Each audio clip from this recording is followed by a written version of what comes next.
Twisted life, time slips, reality shifts, and aliens. Paul Ieson.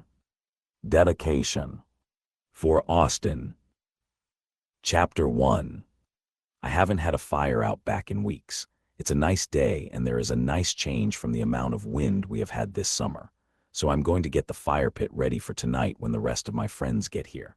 Tonight is supposed to be pretty decent, as in not too cold or hot, so people will be able to enjoy the evening. I get about halfway through setting things up when I have to stop and take a phone call. It's my granddaughter calling me from the house. She's letting me know I have an unexpected visitor in the driveway. One thing I can say about this day and age we live in, cell phones can be so convenient. I ask her to send whomever it is to the back where I am. I will deal with them here. My granddaughter does just that. I am confronted by someone I have not seen in 25 years. This meeting has just thrown me for a loop. I stop dead with everything I am doing and look in disbelief. It's my second stepfather, William. I have not seen this man in 25 years, and he can only be here for one reason. My mother has to be dead.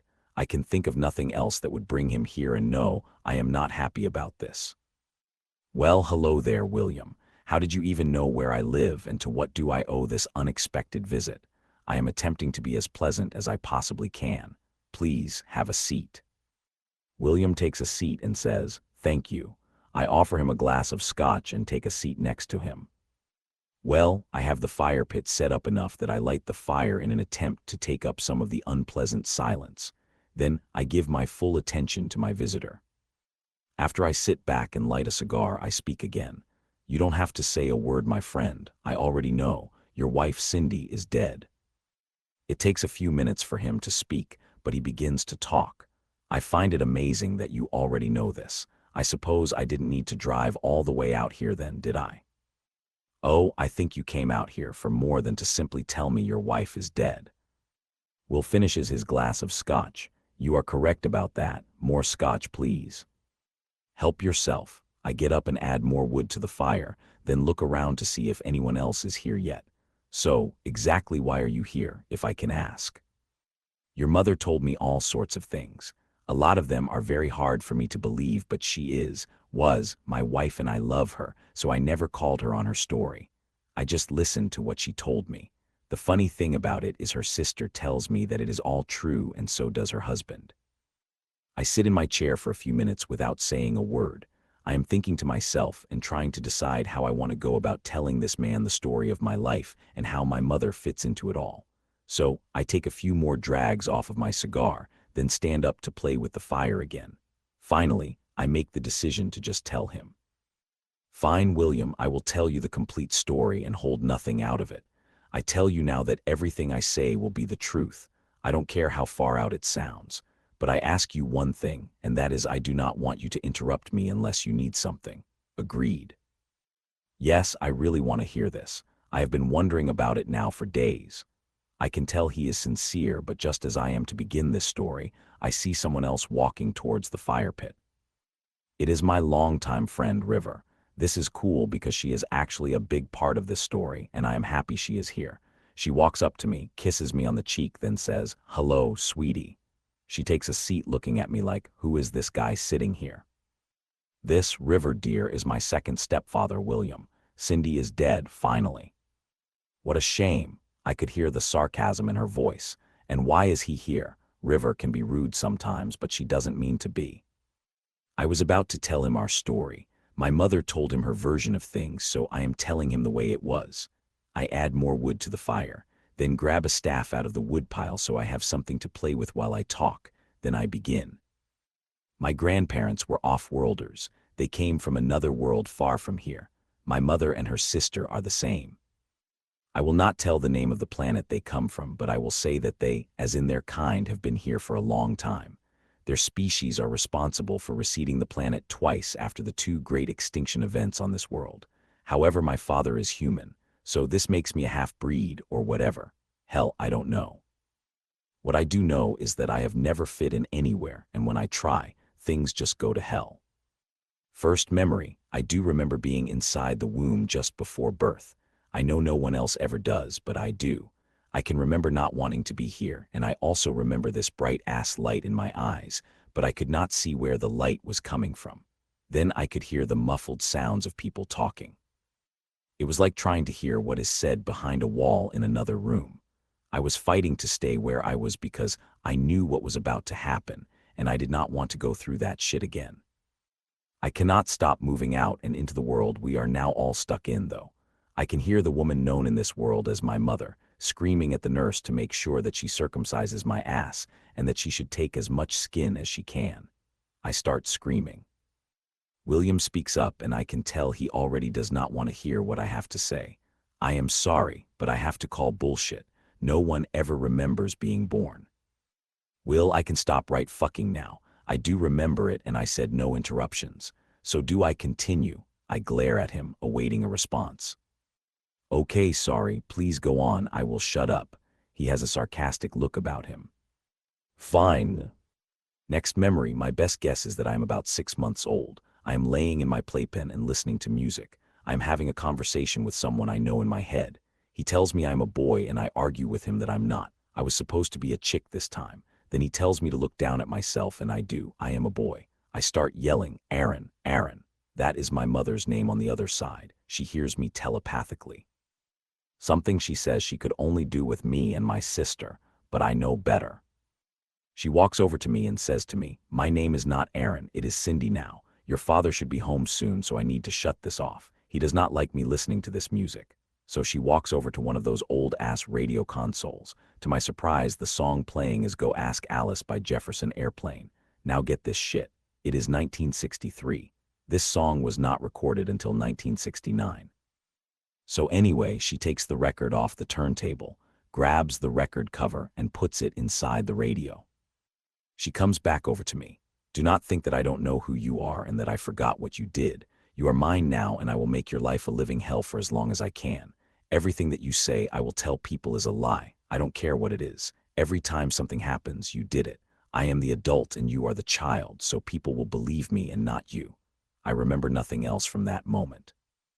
I will add here that this would mean that I had already been through all this before, but at this point, I do not remember much of anything. Memory 3. Myself and my mother were driving through the country, going I have no clue where. I think it was home since we lived out in the country. We were in a station wagon and I was in the back. It was the 60s. No one cared about safety back then. It was raining and we were at a stop sign. I noticed a carnival truck off on the side of the road, right across the street from us. I saw what looked like guys dressed as clowns walking towards us in the rain and was screaming at my mother that she needed to step on the gas and get out of here before they got to us. She was looking but did not see what I was talking about. I was yelling, can't you see? It's the aliens and they are here to get me. I remember they got to the car, then nothing else but waking up at home. This was the first encounter with the Greys that I can remember. What I was to learn later is that they took me right out of the car that time. My mother drove home, and when she got there, I was nowhere to be found. She looked frantically for me because my dad was about to get home and she didn't want to get her ass beat. She found me on my bed asleep, a place she had already checked multiple times. She never told my father of this incident as far as I know. Then at age 5, we moved into town and my sister was born. I was abruptly told that I was not allowed to hold her, ever, because she knew that if I did, I would drop her on her head and kill her. This is the sort of thing I had to deal with at 5. At let's say 9 or 10, we were waiting for my dad who was in the town bar with someone named Tigger. When I say we, I mean my mother, me, and my sister. Again, just wait. It was at this age that I wanted to learn to play guitar. I did end up getting one at Christmas time. I was so happy until I realized that this was not the guitar I was wanting, so I put it down for many years. I wanted it because I had memories of playing the guitar and I thought that I could just pick it up and start playing. That was not the case. It would be a few years before I realized that I would have to learn all over again. At 10, I was standing at the front door looking out with my dad standing next to me. Why is Mom getting on that motorcycle with the neighbor kid? My dad replies, because she used to ride with Tigger and she misses it, so I said she could. She told me how she used to love riding with you on your bike and how she knows you are Tigger. He is you, right? I was at a loss for words and did not know what to say, so I did not say a lot. I know about Tigger, but I am not Tigger. We just stood at the screen door and watched my mother ride off. I refused to admit that I was Tigger to anyone for about 20 years. On September 8, 1974, the famous daredevil Evel Knievel climbed into a rocket and attempted to blast across the Snake River Canyon. My little sister, my dad, and I were all in the living room watching it on TV. However, my mother would not come in the room and refused to watch. When we asked why, all she would say is that is when the incident occurred. This will make more sense later. However, between you and me, I already knew what she was talking about. She had something to do with a time traveler in her teens. Supposedly, this time traveler was me, and she was hurt the last time she went anywhere with me badly, and that was why she did not want to watch. She said she was not going to relive the incident again. This incident is also why she treats me like shit. In '75, my dad died. I was 12 at the time, and this is how it went down. My parents had a boat, and school was just over. We were out on the river, and my dad asked my mom for something to drink. I watched my mother pour my dad's bottle of nitroglycerin pills into his glass of soda.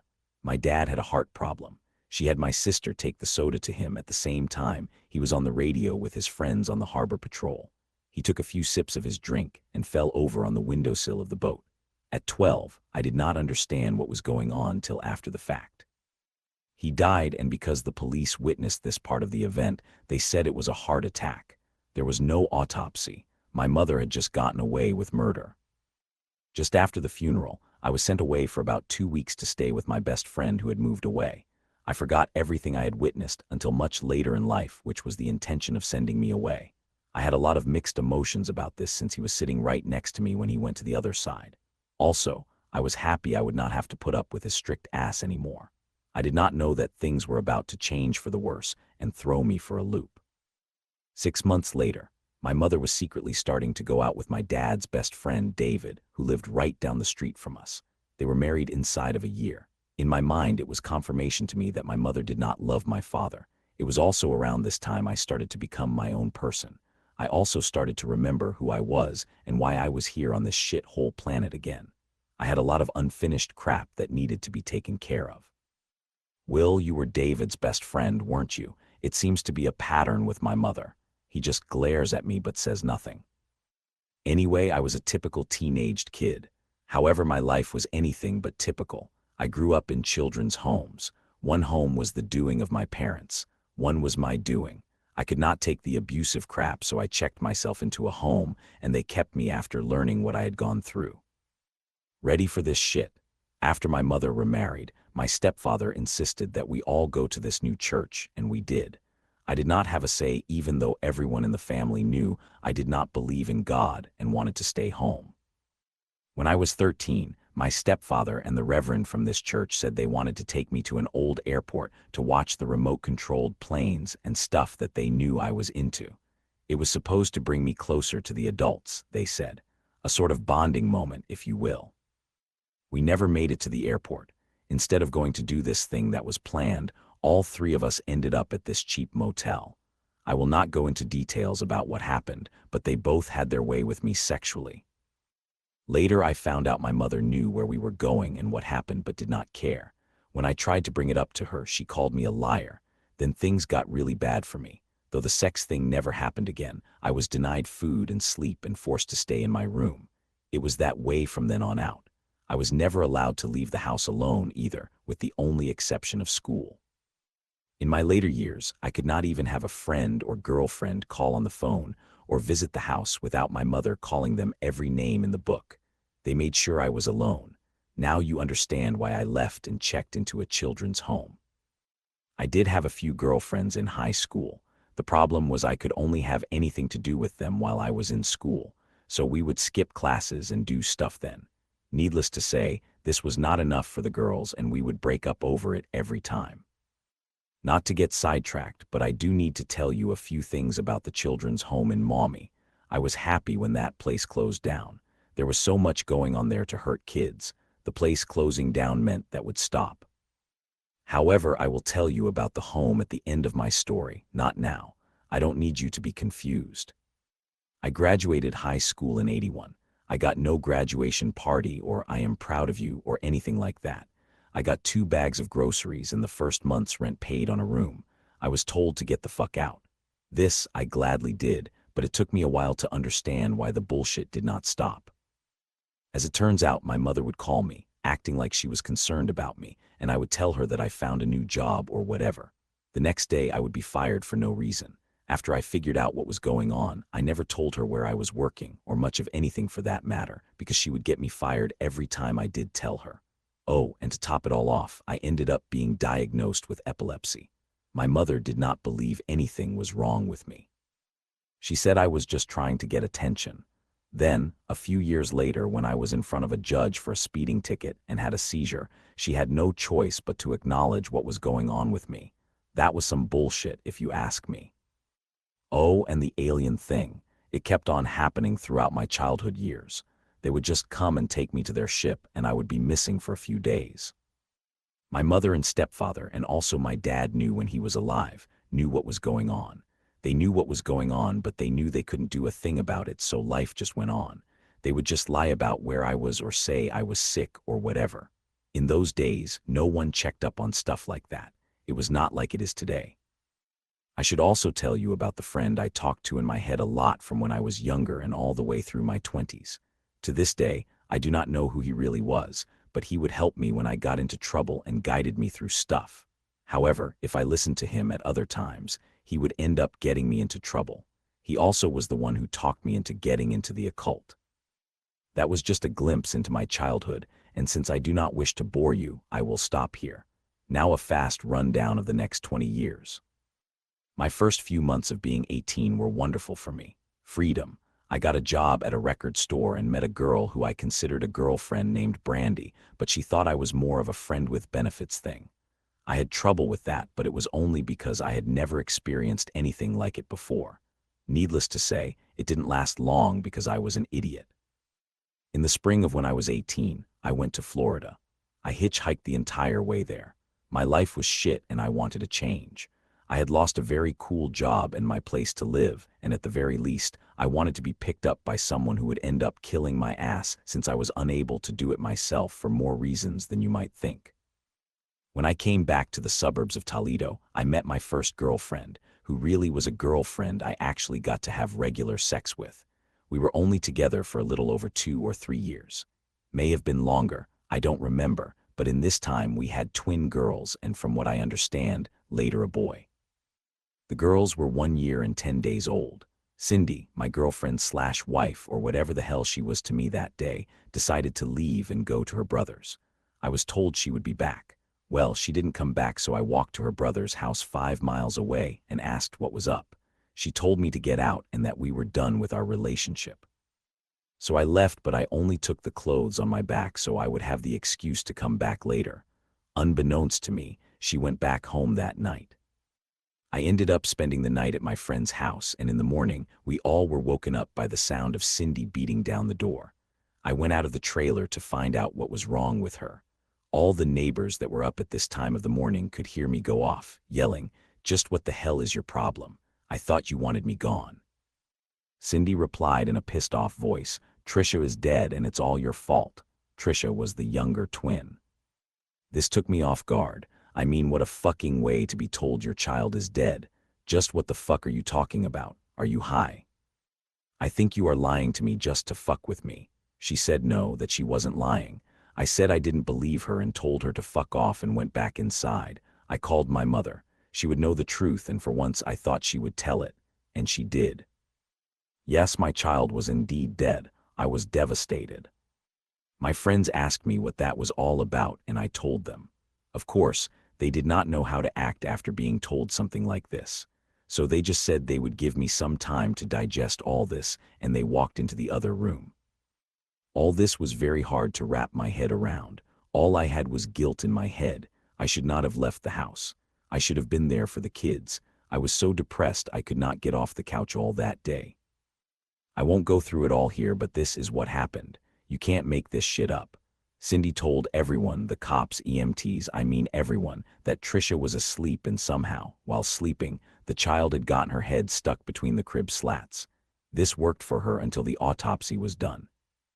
The autopsy said something altogether different. Then the TV show 60 Minutes got their hands on the story as well since it went nationwide. Cindy kept to her story even though everyone by then knew she was a lying bitch. Where was I through all this crap? I was living in my own misery. I knew nothing about the show on TV until after it aired. The other weird thing in all this, not one damn time did any cop or anyone else ever talk to me. It was like I did not exist, and during this time I did not care. I just wanted to die. I never did see my other children again. Cindy had the male child while she was in prison. I wonder about him to this day. What ended up really happening to Trisha was that she died of shaken baby syndrome. Cindy got 5 to 25 years for involuntary manslaughter, but only served 5 months before getting out on shock probation. What the hell is shock probation? I ended up talking to shrinks who did nothing for me, and I ended up on the street until I was able to pull my head out of my ass enough to get an income and my own place again. In that day and age, when you had something like epilepsy, no one wanted to hire you. So I washed dishes for $3.25 an hour and found a small place for $100 a month. This was all back in '85, by the way. I was also seeing a shrink and hanging out at this place for mental people on my off hours. Or I was getting stoned a lot. I still wanted to die, but I trucked on and got married to some flaked out chick. It was the thing to do at the time, but did not last long. She did help me to apply for SSI so I could get medical and some sort of income. Alas, I was denied and ended up back on the street. So before I split town and went back to Florida, I reapplied for disability. It was the beginning of 1986 and I was in Florida. It was a cold-ass night for being in Lakeland, the night before they launched the space shuttle, and I heard that ever-familiar voice in my head. He told me that the shuttle would explode just after launch and everyone would die. Then he told me that I could do something about it. We argued for a while because I knew damn well there was nothing I could do about it. I told him to just let things happen the way they did last time to shut him up. Then he was gone. We all know what happened that next day. A very sad day it was for everyone. I stuck around in Florida for another month before I decided to head back to Toledo. When I did leave, things would forever change for me again. I had no means of transportation, so I hitchhiked, hoping to die. Needless to say, that didn't happen, and every time it seems like it might, something stops it, but I haven't figured out why yet. First, I ended up spending 16 hours in the Atlanta airport because the city was shut down over snow, of all things. This sucked badly because it took 4 days to get that far and I was starving. I ended up taking shelter inside the Atlanta airport and got to meet a guy who built coffins. I never did get anything to eat and I was famished. Then it seemed my luck had changed a bit because I found a ride with this old guy who was going all the way to Ohio. Keep in mind that since I was not in the right frame of mind, I had forgotten that it was still winter and didn't even own a coat. We had a good time driving back to Ohio. Sometimes I would drive while he slept and vice versa. It worked well till the last time that I went to sleep. He was supposed to let me out of the car when we got to Cincinnati so I could take 75 the rest of the way, but he didn't. He let me sleep and I woke up in Columbus. I was pissed. I had no coat and my dumb ass had to get out and try to get a ride in a foot of blowing snow. I ended up walking through Worthington, Ohio because no one would give me a ride. When I finally got one, he said he was going to Toledo, but he lied and dropped me into a raging snow storm in the middle of no fucking where. He must have thought he was being funny or something. Now keep in mind this is a snowstorm. I have a t-shirt and a windbreaker on, jeans and tennis shoes. That is it, and I thought that this was the end. Finally, after all the times I thought in my life that I would die, this was going to be the end. There was no way it was not going to happen. It was not the way I would want to go, freezing to death, but it seemed this was what was going to happen. This next part is a bit unbelievable, but I swear on all that is good that this really happened. I started screaming at the top of my lungs that I knew I was going to die, and there was nothing anyone was going to do about it, including the aliens. I went on for a few minutes, but all I could hear was the sound of the wind. I was getting ready to just fall out into a snow drift and let myself die when I heard the voice of my old friend in my head telling me to relax, that there was someone that wanted to speak to me. It was the aliens. They told me I didn't have to die, that I had the ability to go home from where I was just like that. I told them to leave me alone and that I just wanted to die. They told me they could not allow that to happen and that I had too much that I had to do, that I had to go back in time and take care of unfinished business and other crap like that. Then they proceeded to tell me how to jump from one location to another. I told them off. I remember getting ready to just fall out onto the ground and give up, but I ended up a half block away from a homeless shelter in Toledo, and it was dark. To this day, I do not know if I did this or if they did, but there I was, cold and tired. As I was walking over to the shelter, there was a friend of mine by the door, and he told me that my wife was looking for me. She had a place for me to stay, and that I had also gotten my SSI. I decided that it was time to pull myself together and have a real life instead of living in shit. Often from this point on, I wondered if I was still in the snow drift, and all this was playing out in my head before I finally died. That life from this moment on was just an illusion. How else could I explain time travel, among other shit? Chapter 2. It took me a while, but I did end up getting my shit together. I had a nice apartment and went back to school. I took electronics and got an associate's degree. I was feeling pretty good about this, too. But even through all the faking myself through life, I still wanted out. I wanted to die. Everything just seemed so damn pointless. My epilepsy was still a pain in my ass and holding me back. I had one doctor that wanted me to wear a damn helmet, another wanting to cut my head open, and so on. So I turned in another direction. I had remembered what my friend had said about the occult, and so not knowing any better, I tried to contact someone that did not exist. However, another did answer, and things were starting to go in my favor for a change.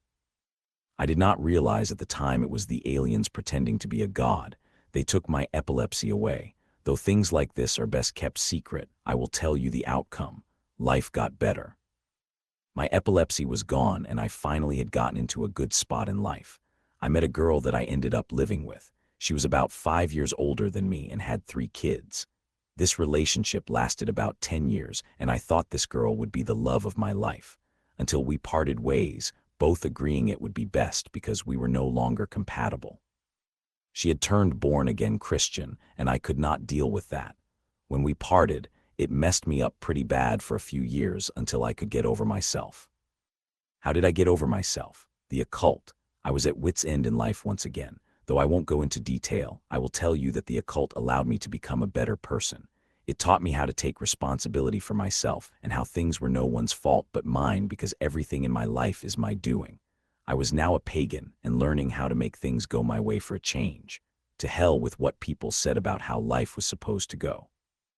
I got myself a job with the railroad and life was good until I lost my job, and it was time to take responsibility for that.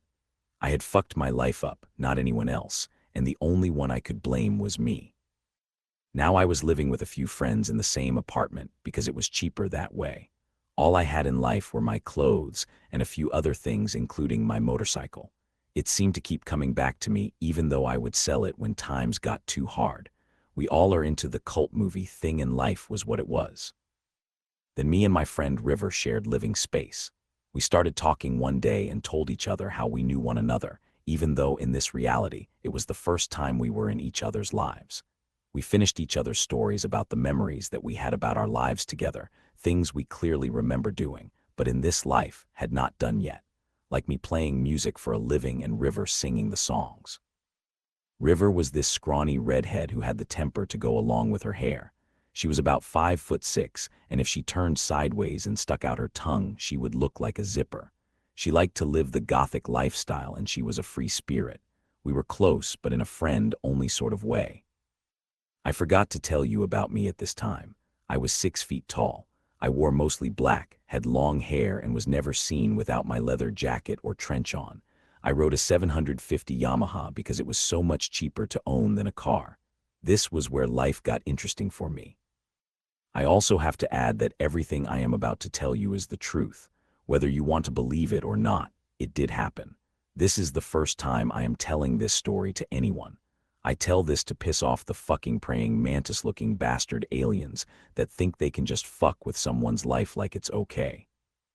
Here comes the big twist. Before I get any further into this story that I am telling you, I think I should explain a few things you should know before you think I am entirely full of shit. As you know, I am half human and half something else. I immediately drew the attention of that damned insect species and have been abducted since birth by their gray drones. They decided to give me this ability to go back and forth through time. They turned me into a damn experiment. They wanted to see exactly how time could be manipulated, since time seems to be valid only on this planet we all reside on. It took me a long time to understand what and why they did this, and so I made a few rules to go by that I would end up breaking more than once. The aliens are the entire reason I got myself into the occult. It was to find a way to keep the aliens away from me, and it worked. Using magic, I disabled the damn tracking implants that always seemed to move when I tried to cut them out. I made myself invisible to them. However, every once in a while, they would still find me and take me.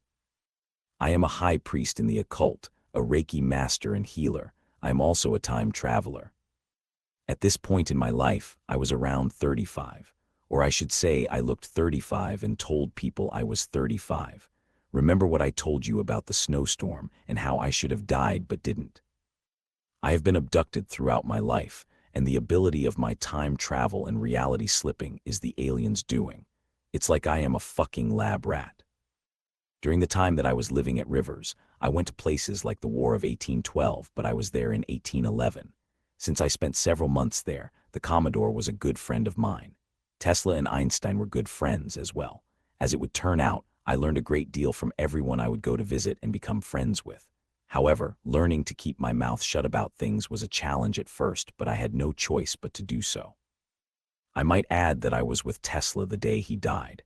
He gave me all the work that he had in his room, so it was not the government that took his work, it was me. I did it, and this is one of the reasons that they, the government, want my ass. I was there on April 14, 1865, when Lincoln was shot. I should say here that I had met the man a few times and he knew me well. You will never read about this in the history books, though, because it was kept quiet. Anyway, about a half hour before Lincoln was shot, I met him at one of the theater doors and finally agreed to take him to my time. I saw no problem with this since he would be shot soon.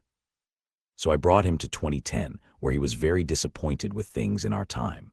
He did not care for many things, like the smell and the fact that it was too loud, as far as he was concerned, and all the rudeness. When we got back, I was a few minutes late.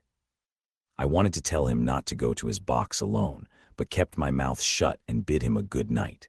It was hard to let him die, but what could I do? Tesla was a weird one. He only cared for enough to survive. He was a very open man and would tell you anything you wanted to know, and if you were not careful, he would show you whatever it was he was working on at the time. It did not matter if you understood it or not. It was the alien thing that we had in common because he had been abducted too. It was sad when he died. No one wanted a thing to do with him, so he spent his time talking to himself, the four walls, and a bird. Then there was Commodore Perry. He was a good friend. I cannot tell you how many nights we spent around the fire, smoking cigars and drinking scotch. He did get quite upset with me once for cussing in front of his wife, but other than that, it was a real nice time I spent with him by Lake Erie. Lastly, he was the one who taught me how to shoot, and he even gave me a set of dueling pistols I wish I still had. In the 1980s, that was going back in time too. At this point, I was working with a scientist and we worked for the government. By 1990, a secret power plant had been built for research of perpetual motion. The power plant worked, but the government had it shut down fast as it was working on its own and producing power. The government had one main scientist killed and they tried to kill my friend. They did something even worse to him. They took it all away. They took his degrees all the way back through high school, and to top it all off, he could not work even if he had wanted to because he had lost the use of his hands. Me, I got out of there before anyone could get me. They did not know who I was at this point. I will add this now. If you're back in time and step on a butterfly, it changes nothing at all. Teaching small things to ordinary people does nothing to change history at all. While I was in 1811, had I told a slave that in 1863 they would have their freedom, for example, it would have really messed up the timeline. Had I given Tesla the secret to perpetual motion, I would have messed things up then as well. See where I am going with this? If I play a country song on my guitar from my time, it changes nothing. But if I claimed that same song as mine and it became a hit, well, I think you can see where I am going with this. I got tired of doing this stuff after a while, so I decided I wanted to take the slow path for a while in the time I was in. I needed a break. Some things I just did not want to live without, like toilet paper, running water, and a hot shower. Also, the fact that it would take days to go 50 miles 100 years ago, and it can be done in this time in 45 minutes. This was also when I got stupid. I would take people back in time with me on my motorcycle just to prove to them I could do it. I was tired of people thinking I was a nutcase and not believing me. So I would do things like go back and take a photo with whoever I was with at the time, then go back to the present day and show people where I had been. One time, I took a pic and so had the local newspaper. Back in 1906, I think it was. When we got back to the present time, I was stupid enough to show the news people, and that was a big mistake. The news had a field day with it, and everyone said it was fake. I should have just stopped right then and left. Then people would have forgotten all about it, but I didn't, and it made life hard for a while. Then I met this lady, I'll call her Lynn. She had a couple of kids and was divorced. I ended up spending a lot of time with her family, but I did not live with her. We might as well have been living together as much as I was there. We did everything together, and when her first granddaughter was born, I helped to take care of the child because, well, I won't go into that. After about 10 years or so, we moved out into the country. She had her house, and I got something down the street from her. I am still spending a lot of time at Lynn's place, so I would help with doing the stuff around the house that Lynn could not do because she had no time. She had to work. In return, I could use her shed to work on my projects. I would work on free energy stuff. I built a generator and hooked it to her house. Mistake. I made the error of unhooking the house from the power company. They came out to the house to see what was going on and told me to unhook my generator, that I was in trouble for messing with their stuff. Right after they left, 4 guys in black suits showed up. They looked at my generator and then took it, not saying a word until they were ready to leave. All they said was, "Try anything like this again and it is prison for you." I should just stop it all if I were you. We know who you are and we will find you wherever you go. This is your only warning. To say the least, I was pissed. It did confirm one thing to me. Parts of the government knew more than they told the public and kept a tight lid on things. I chilled out for a while.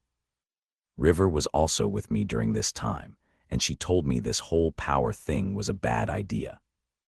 I turned my attention to other things, like going to the old movie theater and getting involved with a cast of people who did a certain cult movie thing. River did this thing with me as well, and I also started to take her with me doing the time travel thing for a bit just to show her it was a fun thing to do. She never said she could do it too, that she kept to herself, but it did explain why we were so close. This would be also where things get weird again for me, and a bit fucked up as well. Things started going wrong. Lynn's daughter's boyfriend, they both lived with Lynn at this point, almost got killed by me a few times. Once with a chainsaw that he got in the way of, and the second time when he decided to get violent with everyone. That time I dropped him to the ground with a shovel, and he was arrested when the cops got there.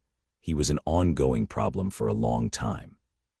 Then my sister showed up unannounced. I had not even talked to her in over 20 years by this time. I shot her husband because he got out of his car, wanting to fight, and they would not leave. There was more to this, but I don't remember what it was. When the cops came, I left. River was there during this event, and she went with me back to 1975 for a bit so I could figure out what to do with my life. Taking another life was nothing I ever wanted to do. I just assumed I killed him because he was silent and not moving when I left. Did I mention that every time I did time travel that I rode my motorcycle? It seemed the best way to do things. I called it my TARDIS. I loved Doctor Who and chose the name the Doctor as my nickname whenever I went somewhere. Many times when I would go into the past, my bike was all I needed to prove to everyone I was a traveler, like during the Civil War. When we did go back to Lynn's house after a few days, Lynn's time, things got even worse. Lynn told me how I had just fucked her life up and that she did not want me around any longer. She didn't know how she was going to keep things together now that I was going to be gone, but she would figure it out. This was in 2018. So me and River decided to go places. We had gone places like 2036, and in that reality, the volcano at Yellowstone Park went poof. Then on the other side of the globe in October, another supervolcano did the same thing. It set the entire globe back 200 years. It was not the end of human civilization, but it did thin out the herd quite a bit.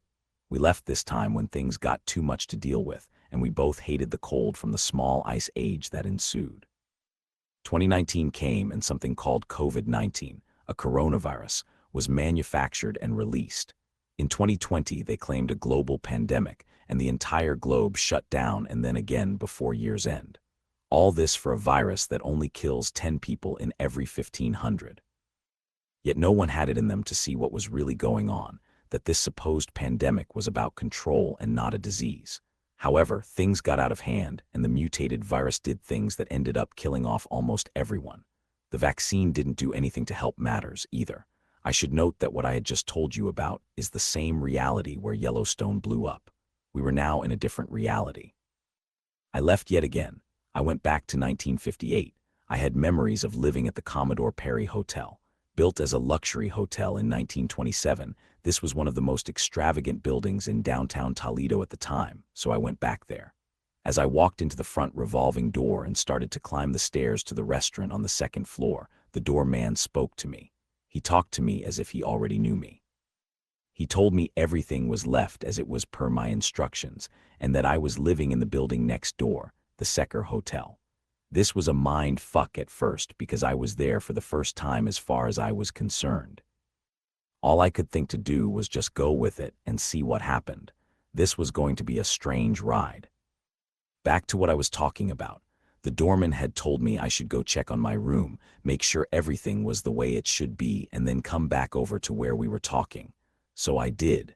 When I got back to the Commodore, the doorman took me up to the restaurant. This was cool and the first time in my timeline I had ever been to this place while this floor was open. In 2020, this floor had been closed since the 70s and no one seemed to know why. In truth, I think they all wanted to forget. There was a bar and a dance floor. There was also a section where a piano sat, and behind it were the instruments left there from a big band. The rest of the floor held tables to sit at and enjoy the music. There were also a few booths and couches. The whole place was carpeted and there were drapes on the big windows. Of course, there was also the hotel bar. As I stood there taking everything in, I saw my friend River singing next to the piano. This gave me a what the fuck moment. I did not know River could do the same thing I could. River noticed me right after the number she was singing and ran over to me, giving me a big hug. I asked her what she was doing there, and she told me almost everyone was dead in 2022, that she could not find me so she came here. My thoughts immediately went to my and Lynn's granddaughter. 2022, do you know if things are okay with Lynn? What about Artemis?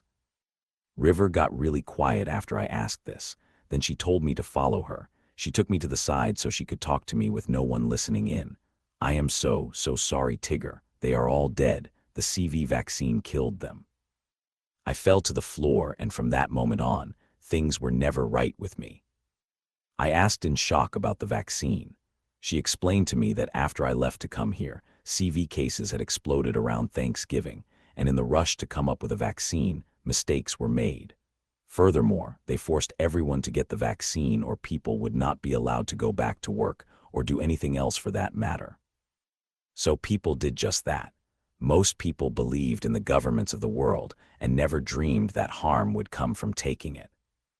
River told me that 90% of everyone who took the vaccine ended up dying 6 months after doing so. The vaccine seemed to work at first, but the side effects from it became too much and many died. If people already had an immunity to it, as some did, the vaccine they were forced to take would kill them almost immediately from anaphylactic shock. The governments, of course, kept this part quiet. It took me the rest of the day to get over this and get right in my head. The next day, myself and River worked on a playlist of songs we were going to do together, since this is how we were to pay our rent and eat. Things went smoothly for a few months, and I was actually enjoying myself for a change. From time to time, on our days off, we would go places in different times. Let me just say, vacations for us took on a whole new meaning. We went to Woodstock 3 times and watched the very first silent movie in what was real time for us. Once in a while, we would need to go back to 2019 or 2018 or whatever. I needed to get the right gasoline for my bike and get some money. So did River. We also had our cell phones still active so that we could get a hold of people for whatever reason. Everything worked out nicely until the last call I got. In 2021, I had been gone for a while from Lynn's home. I got a phone call from her granddaughter, Artemis. I had the phone on just in case someone we knew would call me, and I could get an idea just how bad things were getting in the world. The streets were becoming ghostly. Anyhow, Artemis told me how bad things were at her house while living with her mother, and that she wanted to run away. I'm not going to go into it all since most of the conversation is about her begging me to come get her. I have to say that I had torn feelings about this. My heart went out to Artemis, and since I could never tell her no, I used the excuse that I needed to discuss all this with River. That way I could hang up. So I finished getting gas and everything else we were going to take back with us, be it for trade or so we could have food to eat that we could not get in 1958. The conversation turns to the phone call I just got, and we talked about going to get Artemis at some length. I think the deciding factor was the fact that we already knew that within a year she would be dead, so it would not influence anything big in the timeline. So it was agreed that we would go get her. I called her back and explained to her that we would come get her, and the how and when. I told Artemis that I wanted no one around in about 15 minutes, and that she was to only bring a change of clothes and one stuffed animal. She did follow my instructions, sort of. She only had the clothes on her back, and she told me that was because she did not want a chance going back in the house and being stopped. We took off like a bat out of hell and never went back to 2021. I think you can understand why. I then understood why in 2021 money in my account kept disappearing. I didn't know where it was going at the time. Artemis was the sweetest little girl you could ever meet and very kind. She would always want to help out with things, and she believed the best in everyone. Back in 1958, Artemis was home-schooled by River for obvious reasons. One being that we did not need Artemis telling people where she was from. That would have created problems for all of us we did not need. I also instructed Art to start calling me Daddy, so that no one would question who she was, and we dyed her hair black. Though most people would think we were nuts if we talked about being from another time, some would take it to heart, and the paranoia of the time was we knew that if the government found out, there would be real trouble. When we had to go somewhere without Artemis, there was someone we thought we could trust to leave her with. They had kids of their own, and they knew and believed us about what had gone on since we told them a lot of it and proved it to them. I also had to apologize to them for being so vague about telling them things, but we had to protect people. Things seemed to be going rather smoothly for a while, and we were happy. Then one day while River and I were on stage doing our thing, who walked in but my mother at 16 with her parents and sister. From here on out, things got all fucked up, though some of this would be my own fault. At that time, I had no clue what was about to happen. Chapter 3. Day. During our music break, my mother walked up to me and River at the table we were sitting at and told us how awesome we were. River made the mistake of inviting her to sit down with us and tell us why she liked us so well. River, at this point, had no clue who this girl was, and I had to just sit there silently and try to figure out just how I could get out of this crap. My mother just went on from a kid's point of view to tell us about how much she liked us and how she wanted to be friends. River was eating all this up and said she would like to be friends too. I sank back in my chair. River had no clue what she had just gotten us into. If I knew one thing about this, it was that my mother did not know how to leave anything alone, and she would become a big pain in my ass. I finally speak up and say that me and River need to talk about some stuff that was just between us. So my mother left the table. I told River what she just got us into, and she started to freak a little bit. I managed to calm her down. This is no small feat when it comes to River. We then go back up on stage to finish out our set for the night. I wish things ended there, but it was not my luck that evening. Just as we were getting ready to leave and go home, my mother insisted that we sit with her family so she could introduce us to her parents. Man, was this a mistake. We should have made some excuse and just left, but we sat down at the table so we would not appear rude. Life would never be the same again. Everyone introduced themselves, and we made small talk for about 15 minutes. This was when I had to begin to just do damage control and also try to find a way out of this. My grandfather said, "Walk with me," and so I did. We left the building and went to the street. At least it was nice out, and there was no one around to hear the conversation that was about to take place. Remember, I am only half human, and my grandfather was full-blown extraterrestrial. He knew exactly who I was. His first question to me, "What are you doing here?" There was no point in lying to this man, so I just came out and told him why we were here in this time. I honestly did not even consider what time I chose to live in. The furthest thing from my mind was meeting you all here. However, I do have to admit that it is good to see you and grandmother again. Alright, so this is an honest mistake then. Fine, I will discuss this with your grandmother and we will take things from there. I will let you know what is decided. Do not come to my house looking for an answer. I will find you. We then walk back inside and say our good nights. River and I go home in silent mode. We did not speak to each other the rest of the night. A few days later, we were up doing our music set. When I looked to the back of the restaurant and saw my granddad walk into the room, I personally was thinking that he would just tell me to stay away from his side of town and he would stay away from here. But this was not the case. Looking back, it would have been better that way. He waited until we were done and came down to our normal table with our drinks already on them. We only acknowledged his presence as he walked up. Hi, after a very long discussion with my wife and some of our other people, we will have no trouble keeping our mouths shut about whatever upcoming events may hold. So, you too are welcome to become part of our lives. However, do not tell your mother or aunt anything at all. You will just be friends of the family, and it will be easier to keep an eye on you as well. I ordered my grandfather, Ed, a drink and said what was on my mind. I don't know if that would be a good idea. We will talk about it and let you know. If you want to stick around for our next set, it's cool with me. I will play one of my original songs for you if you decide to stay. River and I walked back on stage and started our next set. My grandfather said he enjoyed my song but that I should give up singing. I agreed. River and I talked almost the entire afternoon after we were done working. We had our friend watch Artemis and we headed out. We got on my bike and headed over to my grandparents' house. No one really said anything about my bike, which is one of a kind at this time since I told everyone when they first saw it that it was a custom build and left it at that. It was a lie, but no one in 58 needed to know that. When we got there, I pulled onto a side street and then told River that the house right across the main road from us was the place we had to go. This ended up being in our favor since my mother and her sister ran up to us. We told them we were looking for the house and they pointed out the way. I thought it made things look like we didn't know where we were going.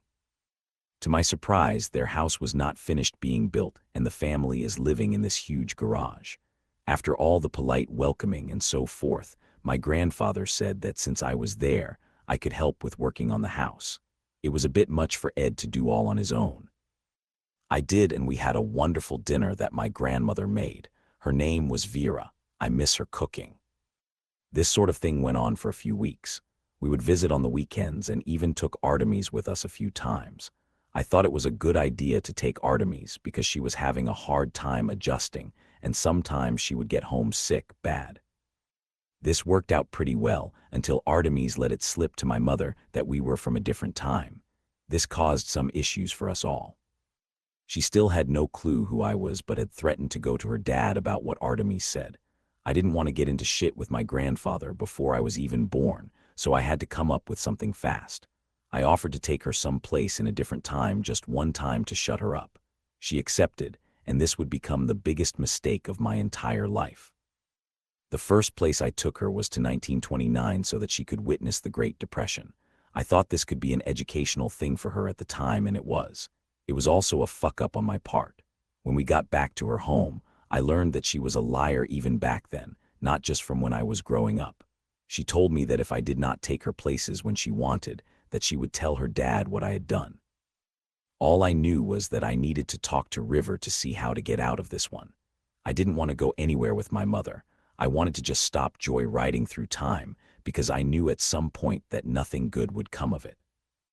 Finally, I had enough of this woman trying to blackmail me, and I told her this would be the last time we go anywhere. When we arrived, I gave her the order that she was not to leave my side, and if she did, we would leave right then and there. This was my attempt at damage control. I took her to the day when evil tried to jump the Snake River. However, what I told her did not work and she ran off. I spent over an hour looking for her. I found her inside a van. There was a guy trying to have his way with her, and she was screaming my name over and over. As I creeped up on this dude, I saw another girl in the van who seemed to be tied up but was not moving. I also saw this fucker trying to get Cindy's clothes off. The only thing I saw to grab was a rock, so I sneaked up behind this guy and smashed him in the head with it. He went down hard. Cindy gave me a big hug. She was pissed and crying and hurt all at the same time. I turned my attention to the other girl. I untied her and instructed her to go find a cop, then turned my attention back to Cindy. "Why the fuck did you bring me here?" I was trying to understand her through the sobbing. I said nothing at first. "Why did you bring me here? You asked to come here. Why are you yelling at me?" I had an idea but was not sure. This would not have happened if you had not run off. "Just shut up and take me home." "Okay, you going to be okay?" "I can't talk to you right now, just take me home."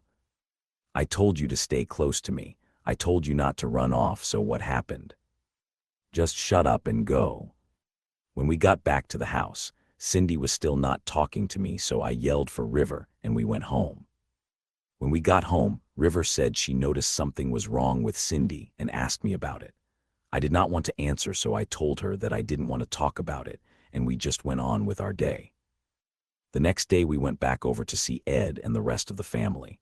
I had to know how Cindy was doing after what happened. When we got there and pulled into the drive, Ed and Cindy walked out to greet us. "Last night Cindy came to me crying and telling me about the events of your last excursion." "Ed, I told her to stay close to me. I don't even know what all happened." Cindy was glaring evilly at me like she wanted me to die. Ed continued with what he had to say. "Cindy says she was almost raped while y'all were there, and it is your fault. What say you?" I suddenly am like, what the fuck, trying to find the words to say. "Ed, you know who I am. You also know what kind of person I am and that I would never do anything like that." I told her not to run off and to stay close. As soon as we got there, she ran off. Hell's Angels were there doing security for some fucking reason, and then it all went bad. Many got hurt before we could get out of there. When I found her, she was in a van. River stays silent. Ed looks disappointed about the whole damn thing that has gone on. "I believe you, Tigger. I do. But I think I am going to have to ask that you go home and not come back here, for a while anyway." Cindy speaks up. "You knew what was going to happen, you liar." I lost it and said things I should never have said, but I was pissed. "Cindy, you are my mother, damn it. I would never and could never, ever do something that would get you hurt. Sometimes you need to take responsibility for your own actions." I then started my bike. We said our goodbyes and we went home. River was still not saying a thing. We arrived at home, went to our room, and River picked this moment to lay into me and tell me how stupid I was over what just happened. I managed to calm her down, but now she is not talking to me either. I think it was her way of letting me know that I fucked up big time. This is the way she handles things a lot of the time, with the silent treatment. Days go by without her saying a word to me outside of work. Artemis even asked me what was wrong, but I could not respond to her about it. I just said I didn't know. After this event blew over, things went rather smoothly for the next few months. River even hinted a few times about getting married, and she moved in with me. I would blow this off because I thought she was joking. Then shit hit the fan and things got interesting again. We were all in the restaurant of the hotel. River was off in the far corner, singing a song with the piano player. Artemis was off hanging out with her friends, just like any other morning. I saw 5 men walk in wearing black suits from my time, not the 50s, and I knew they were trouble. I ran over to River and told her as calmly as I could that they found us and we had to go. Then I went to find Artemis and tell her the same. We all walked over to get what stuff we were going to take with us and to figure out where to go. We were trying not to let anyone have a clue we were about to leave. Then Artemis said she did not want to leave and threatened to run off if we tried to make her. I went next door and asked my friend if Artemis could stay with them. I told them I would pay them whatever they wanted if they would take her in. They agreed and she stayed. We gathered our crap and headed out to where the bike was parked. As I was starting my bike, the men in black saw us and ran towards us, yelling to stop. We ignored them and took off. Just before we jumped to another time, we heard gunshots. We were in 1920, still in Toledo, but at a place called Collingwood. It was just after the war and the plague. Collingwood at this time was owned by the Catholic Church, and as we were to find out, it was being used to house homeless vets. We soon found out it was used for more than this. At first, we were in love with the place and offered the nuns our assistance in taking care of things around the place. We had the intention of only staying about a week, helping out when we could to earn our keep, and then we would go home. We could get back home within a few hours of leaving and everything would be just fine. Then again, things never went as planned. Since River and I were not married, we were given separate rooms to stay in, and for the most part, we didn't see each other because of the work that we were assigned by the nuns. We did have our time off to be together, though. About 2 days after we arrived, a friend of ours from our time walked in. Tara was her name, and River asked Tara how she got there. Tara said she had no clue how she got there or why she was even there until she was put in charge of the children. River asked about the children because we thought there weren't children at this place. Tara said the children's home was overflowing, and these were ones they had no room for since the epidemic and war. She added that things were not right with the kids because she is the only one they will come out of hiding for. They stayed hidden any other time. A day later, Tara convinced the children to meet with me and River. I was eager to see these kids and find out why they were so scared, thinking that I might be able to fix whatever was wrong. Again, I bit off more than I could chew. Tara took us up to the attic of the building, up above the auditorium where they had plays and held music concerts to raise money for the church. Anyway, in the attic there was a huge open part above all the rooms where the veterans were staying, where the kids hid. There was no way to get up there, but the kids seemed to have found a way they were not telling anyone about. The children all came down from there and gathered around us. They explained to us what happened when the priest and the head nun caught a kid trying to sneak food.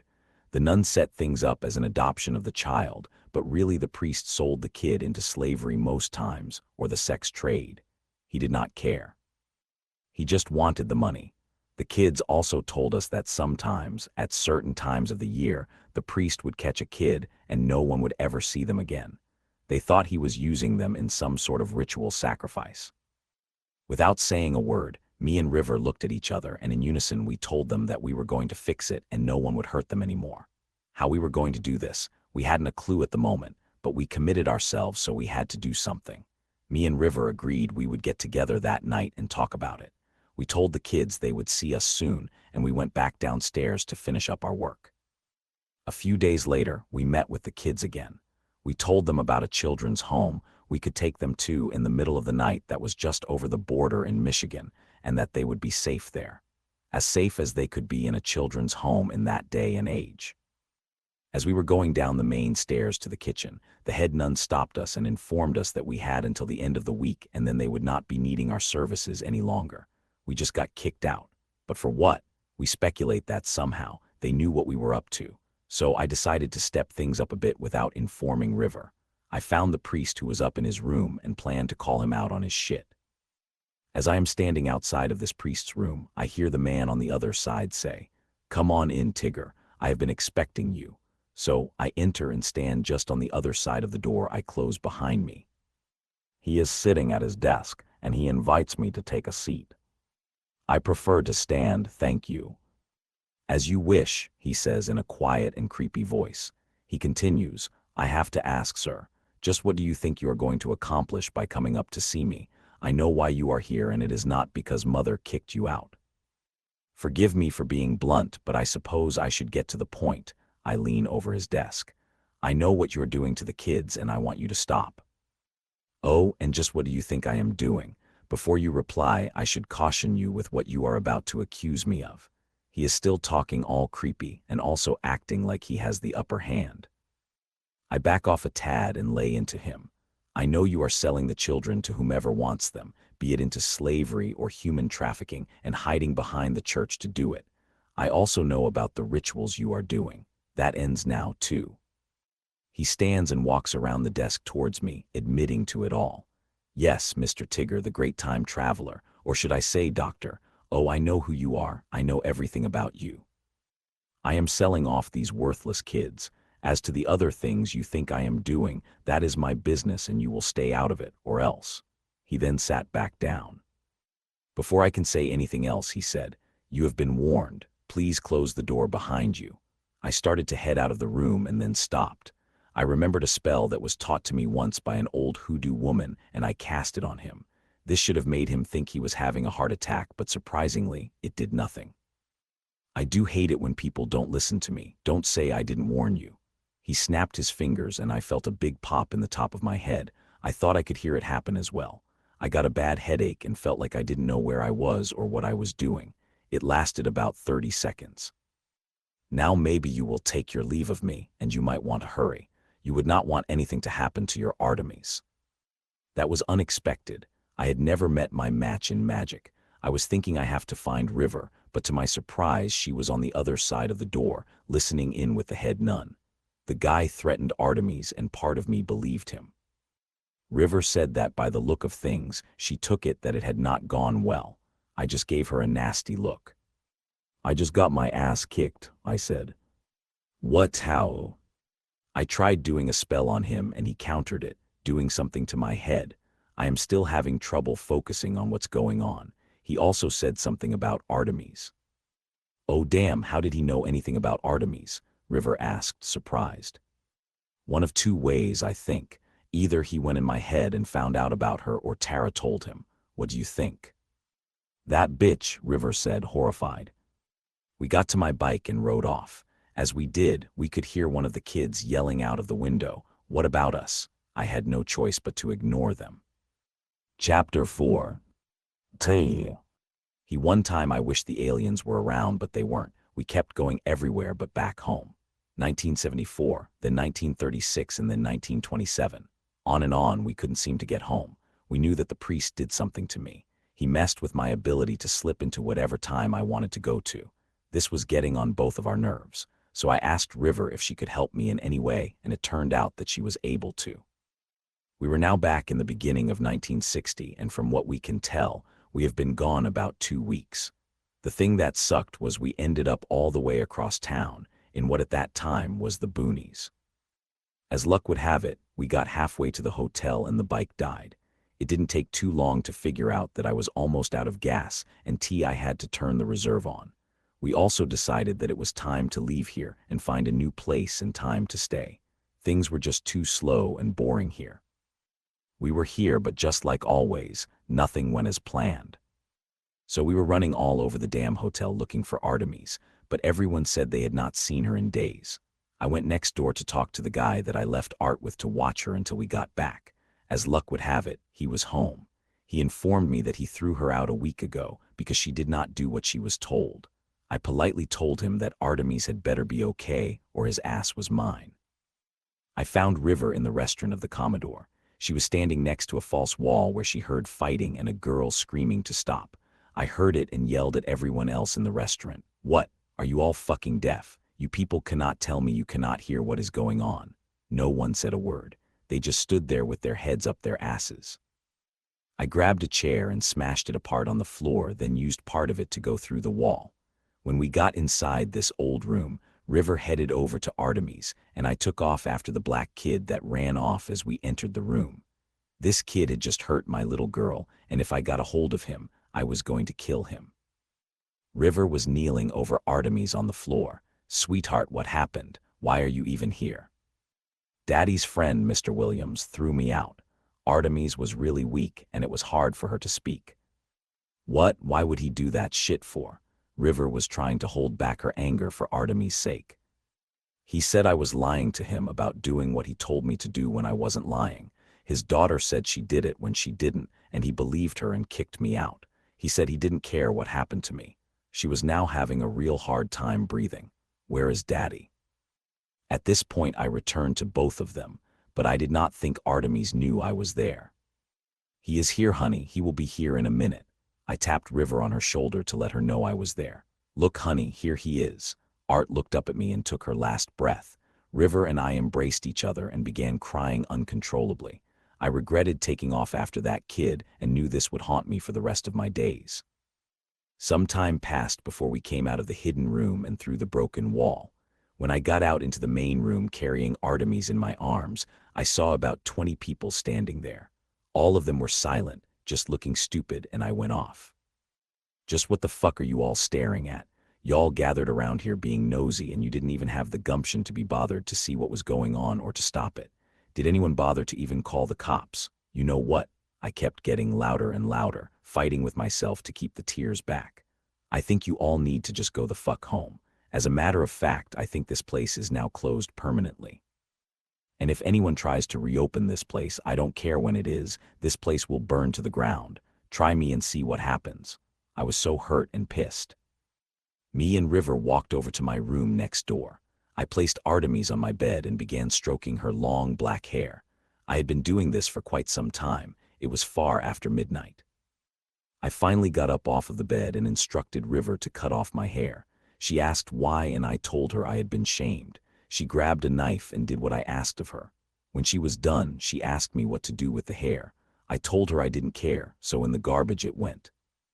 River walked over to me. So, what do we do now? You don't have to come with me, but I think it is time that I go pay someone a visit. I had fire in my eyes, and I knew it scared her, so I tried not to show it. I think you should wait a little bit and cool down. I said, fuck you, and ran out of the room to go next door. By the time River caught up to me, I had already started to try and kick this guy's door down. River was telling me to chill out, but I continued to make a scene. You better open up, you son of a bitch, before I come in and kill your stupid ass. Tigger, stop before someone calls the cops. Now River was yelling. Just as she stopped yelling, he opened his door. What the fuck is your problem, Tigger? I could see he was shaken. I grabbed the collar of his nightshirt and pushed his ass back into his room, slamming him up against his wall. You stupid motherfucker. You threw Artemis out and would not let her come back. Now she is dead. What the fuck do you have to say about that? The guy just laid against the wall on the floor, stunned. You better start talking while you are still able. He was shaking so bad, I was thinking he was going to piss himself, and then he did. Talk, I screamed. About this time, I heard River running down the hall to try and stave off the cops and explain what happened. William's voice was really shaky, and I could hear the fear in the man. I am so sorry, Tigger. Never for a minute did I ever think she would be hurt. You have my deepest condolences and my apologue. He never got to finish what he was saying because I decked him. You better get your shit together and figure something out because I am not done with your ass yet. I went to River and told the cops they were needed in the room down the hall. We headed down and out of the building. As we were on our way out, I instructed the doorman that under no circumstances whatsoever was anyone to go into my room until I returned. I headed out of the main door and we rode off on my bike. We drove in the direction of the Oliver House. It was a Civil War infirmary. President Lincoln stayed there for a few days.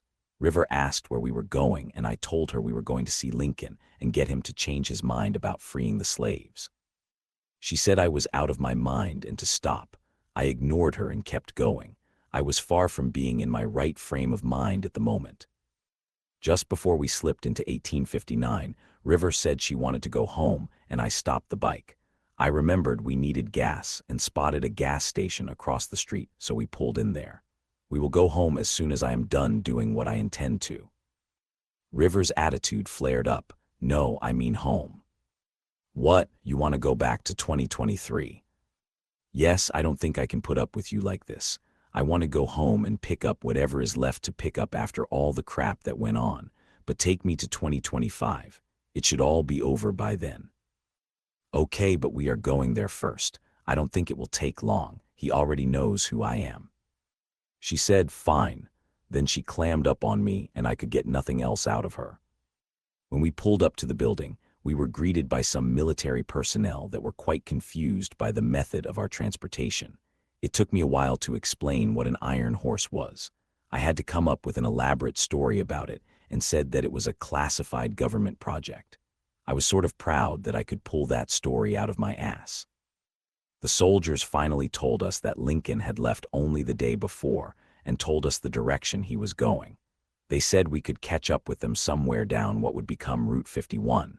It seemed like a good thing that we could meet up with him and also have time to get something to eat since we had not eaten in a few days. River was silent most of the time. When we left the Oliver House, travel was a bit slow.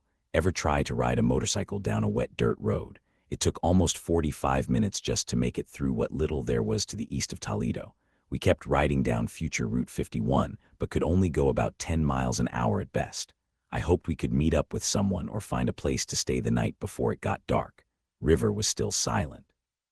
So the road dried out, allowing me to go faster. I rode up on the only house on 51 for miles, and we decided to stop. I know this house, River said nothing. Ain't this the house that is right across the street from the dollar store? I think it is. River spoke up. Looks like it to me. That would mean we are in Millbury. I wonder what Lynn's property looks like in this time. You just had to remind me, didn't you? I got somber again. We rode up to the house and everyone came out to greet us. The children there were very interested in the bike and kept asking for a ride while me and the man of the house talked. He made them get back in the house, and I asked him about staying the night. He agreed to let us stay in the barn. He said we should not have any problems with the animals, and then gave me an oil lamp to use. As we entered the barn, the guy showed us where we could bed down on some hay against the wall. I find out the guy's name is Sam, the same name of the guy who owns this place in our time. An interesting note to keep, but I was really too exhausted to have much conversation in me and wanted to sleep. Sam blurts out, "Where y'all from?" I waited a minute to reply. "Up the road a bit, by the river." River spoke for the first time since we arrived. "East side," I said, not thinking. "Where?" "Frogtown, over by the Oliver house." River tried to fix my stupid. "I have never seen anything quite like that thing you came up on. What did you call it? Iron horse?" River spoke again, to my surprise. "Yup, that there is one of them government secrets no one is supposed to know about." It's funny when River is trying to talk hillbilly. Sam started to get irritated. "Now just hold on here a minute. I may not be the smartest person in town, but I know one thing, you people don't belong here. You dress funny, in clothes I have never seen before, and your mannerisms are all wrong for people from around here." "My apologies, sir. We do not wish to come across as rude. You have been good to us and we are grateful. I can be straight with you if you so choose, but I have to warn you that you may not believe us." We all sat down on a few old logs in the barn. I lit a cigar with a lighter and then tossed it to Sam. "You are correct, we are not from here. We are from another time. Take a look at what I just gave you. That's now yours. It's called a lighter, an easy way to start a fire anytime you might need to. My iron horse is called a motorcycle, and it's transportation from my time. We are from 2023, and we came back here to talk about some things with the president. I would really appreciate it if you would keep what I just told you between us."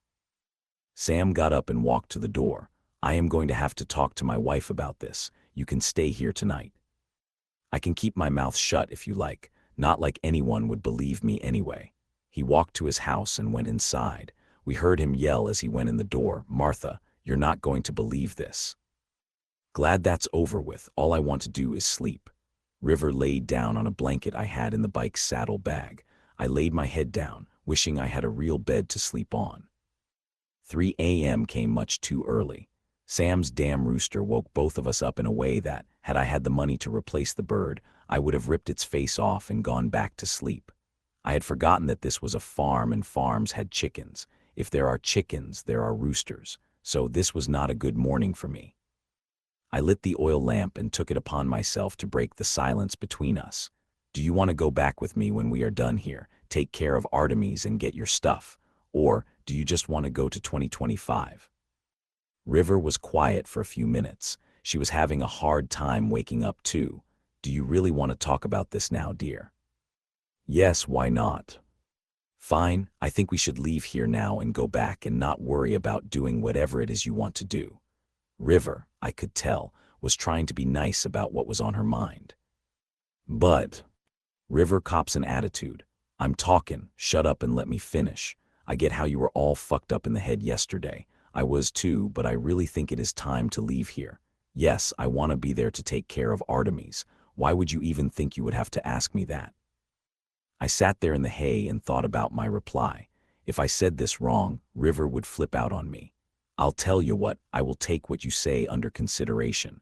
I know you have a point with what you are saying, but I really want to do this. I guess that is all I can ask for at the moment." She sat back against the wall and pouted. About this time, the farmer noticed that our light was on and walked out to the barn and through the door. "Good morning." "Hello," we said in unison. Well, me and the wife thought you two could use a good breakfast and thought we would invite you to eat with us. I said, sure. River replied, yes, we would like that very much, Sam, thank you. We three all went to the house. As we walked in, the smell of food permeated the first floor, and I hoped I could get through this without being rude. Sam stood back up from the head of the table. We are honored to have these guests with us at meal time, and we give thanks for this food and conversation. We also have some questions for you two, if you don't mind. He sat again. I wondered what I was going to pull out of my ass this time. Ask anything you want, but please understand, I may not be able to answer all of your questions. I understand, Tigger, the farmer said, smiling. We all dug in and started eating. Damn, it was good cooking. I didn't think I had eaten like this in the morning in years. Ma'am, this is very good, thank you so much. Sam's wife replies, you are very welcome. I am glad you enjoy it, but it is nothing really. Sam speaks up, please tell us again where you are from. I had a difficult time explaining it to my wife, and my kids want to hear about it too. After all, they watched you ride up to the house. Sure, I can do that. We are from the year 2023. We were living in 1960, but something very tragic happened, and we are now here. We came to talk with the president about a matter I cannot discuss at this time. We can tell you are not from here. I guess the real question I have is, how did you get here? I took another bite of my food so I could stall a minute while I thought of something. I take it that if I say it is classified, that won't be good enough for you, I said with a smile. No, sir. Okay then, there is a device on my iron horse called a flux capacitor that allows us to go where we want to. I don't know how it works, I just know that it does. The farmer and his wife looked at each other for a second, and the farmer continued, you are not the first travelers we have had like you too. The thing is, you all give the same answer. Do you people from the future all do this for a pastime or what? No one was eating now, and everyone was hanging on my words. I got the feeling that things were not what they appeared to be. Not to my knowledge, it is not. As far as me and River know, we are the only ones that do this. Let me ask a question, sir. Just how many other people from different times have you met? Sam and his wife looked at each other again and gave each other a nod yes. Well, us for one and a handful of others. This took us off guard, and they could tell. No fucking way. I muttered to myself, not realizing I spoke aloud until River yelled, Tigger. Sorry for swearing. It's okay, you should hear me when I am alone. Sam was smiling and holding back a laugh. I will also add here, Tigger, that you do not need to steal movie quotes when you talk with us. Me and River's mouths were hanging open. Silence hung over the table for a little bit, and we all finished our food. Sam invited us into the living room, so we followed. What is it that you guys did in 1960? Sam's wife asked. Her name was Berta, by the way. We were musicians at the Commodore. It was a living, I said. Sam asked, why were you in 1960? I reply with a statement that can narrow down where Sam and his wife came from. COVID-19. The same reason we are here. Who would have known a vaccine would be so deadly? Sam lit his pipe. If you have not noticed, we have a piano over there. Do either of you play? I said yes a little bit and sat down. River walked over and I started to play the only Eagles song I know, Wasted Time. I thought they would get into this one, and River sang. Chapter 5. A few days we stayed with Sam and Berta were relaxing and a nice change of pace. Sam convinced me to stay, and any argument that I had he put to rest, saying I had a bike and could catch up to them any day I wanted. I knew he was really hoping I would pull my head out of my ass. He finally got me to tell him what I was planning, and he did not like my plan too much. He said that he did not think it was a good idea trying to change the time stream, but didn't know how to stop me. I finally asked Sam how they got to this time. He tells me that he was driving down Woodville Road back home, and the next thing he knew he was in this time. He said he didn't know how he did, and from the way he explained things, I couldn't think of how either. He said this was his home in 2020, but he had to build this place to have somewhere to live in this timeline. It made me think about the humor of the universe. River and I gave hugs and said our goodbyes, then took off east on 51. It was not long after we left Sam's that we rode through what appeared to be a blinding bright flash of light, and then everything was different. The road became a log road, not dirt, and there was swamp all around us. The natives here called this place the Black Swamp. We could see from about a quarter-mile away that there appeared to be people. How many we couldn't tell. We both said, "What the hell?" and we rode up to them to ask them some questions. This startled the men, who were all Confederate soldiers, and they took a defensive stance towards us. I rode us up as slow as I could without falling, and when we got really close, I shut off the bike and got off. The men were all still kneeling and pointing their rifles at us. The soldier on the one horse, they had ordered me to stay where I was. I raised my arms up above my head. "I assure you, sir, we mean you no harm and we have no weapons." Then I lowered my arms, but not all the way. The lieutenant on the horse asked first off, "What is that thing that I see you on?" This was the time to pull out everything that I could and make things as believable as I could so I could get us out of this situation. I did not have a good feeling about it. This is my iron horse. It is something that is top secret and owned by the U.S. government. Myself and the lady here are scientists and are on the project to develop this thing. Well, what was I supposed to say? That we were time travelers? That would have probably got us shot. River got off the bike and walked up beside me. She took my arm but stayed silent. I whispered an assurance to her that I would do my best to get us out of this. She just gave me a look like she didn't believe me. I didn't believe me either. I was not sure just how to deal with this. I only knew that I had no choice and was going to take it minute by minute since things seemed unpredictable at the moment. "I just have one question, sir, and we will be on our way. We seem to be lost. Where are we?" I immediately regretted asking this. The lieutenant spoke up with a puzzled look on his face. "You are on the main road heading into Frogtown, about 30 miles out. If I may ask, just what are you doing out here anyway?" "What year is this?" I asked. 1863. What an odd question, sir. Damn, we time slipped and didn't even know it. What the fuck? About your last question to me, sir. It's classified. I am sorry. I don't wish to sound rude, but I am not allowed to tell anyone without clearance. We walked over to the bike and got on. Before I started it back up, I yelled, "As far as I am concerned, this never took place." I started the bike and attempted to pass by the group of men. River raised her hand and waved, saying, "See ya, boys." Just as we passed the men, a shot rang out. It startled the hell out of us. I see one of these fuckers just shot my gas tank. I immediately stopped and got off the bike screaming my ass off. I did not handle this well. "Just what the hell is your problem? We are no threat to you. I can't believe you shot my horse." The lieutenant speaks up. "What do I call you, sir?" "Doctor, I am the doctor." "Doctor, I ordered my man to shoot. I'm not so sure I should let you leave." "What? Why? We are not a threat to you, and I said I would not even say anything about running into you." I shut off my bike and looked at the damage.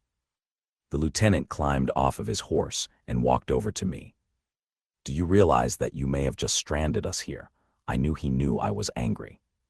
He spoke up, "Sir, I do not know any form of our government that would be responsible for this thing here."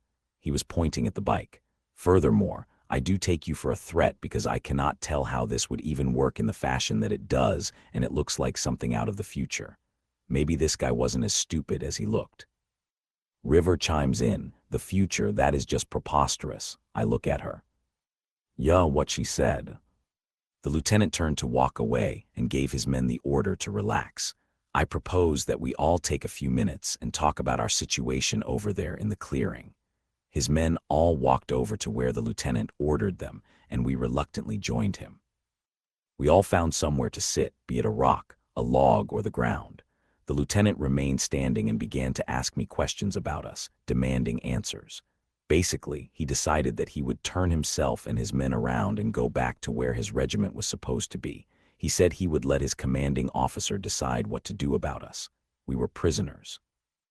This did not make me happy, and River, I could tell, was now very upset. So I excused myself by saying that I was going to get water from my saddle bag, and I did.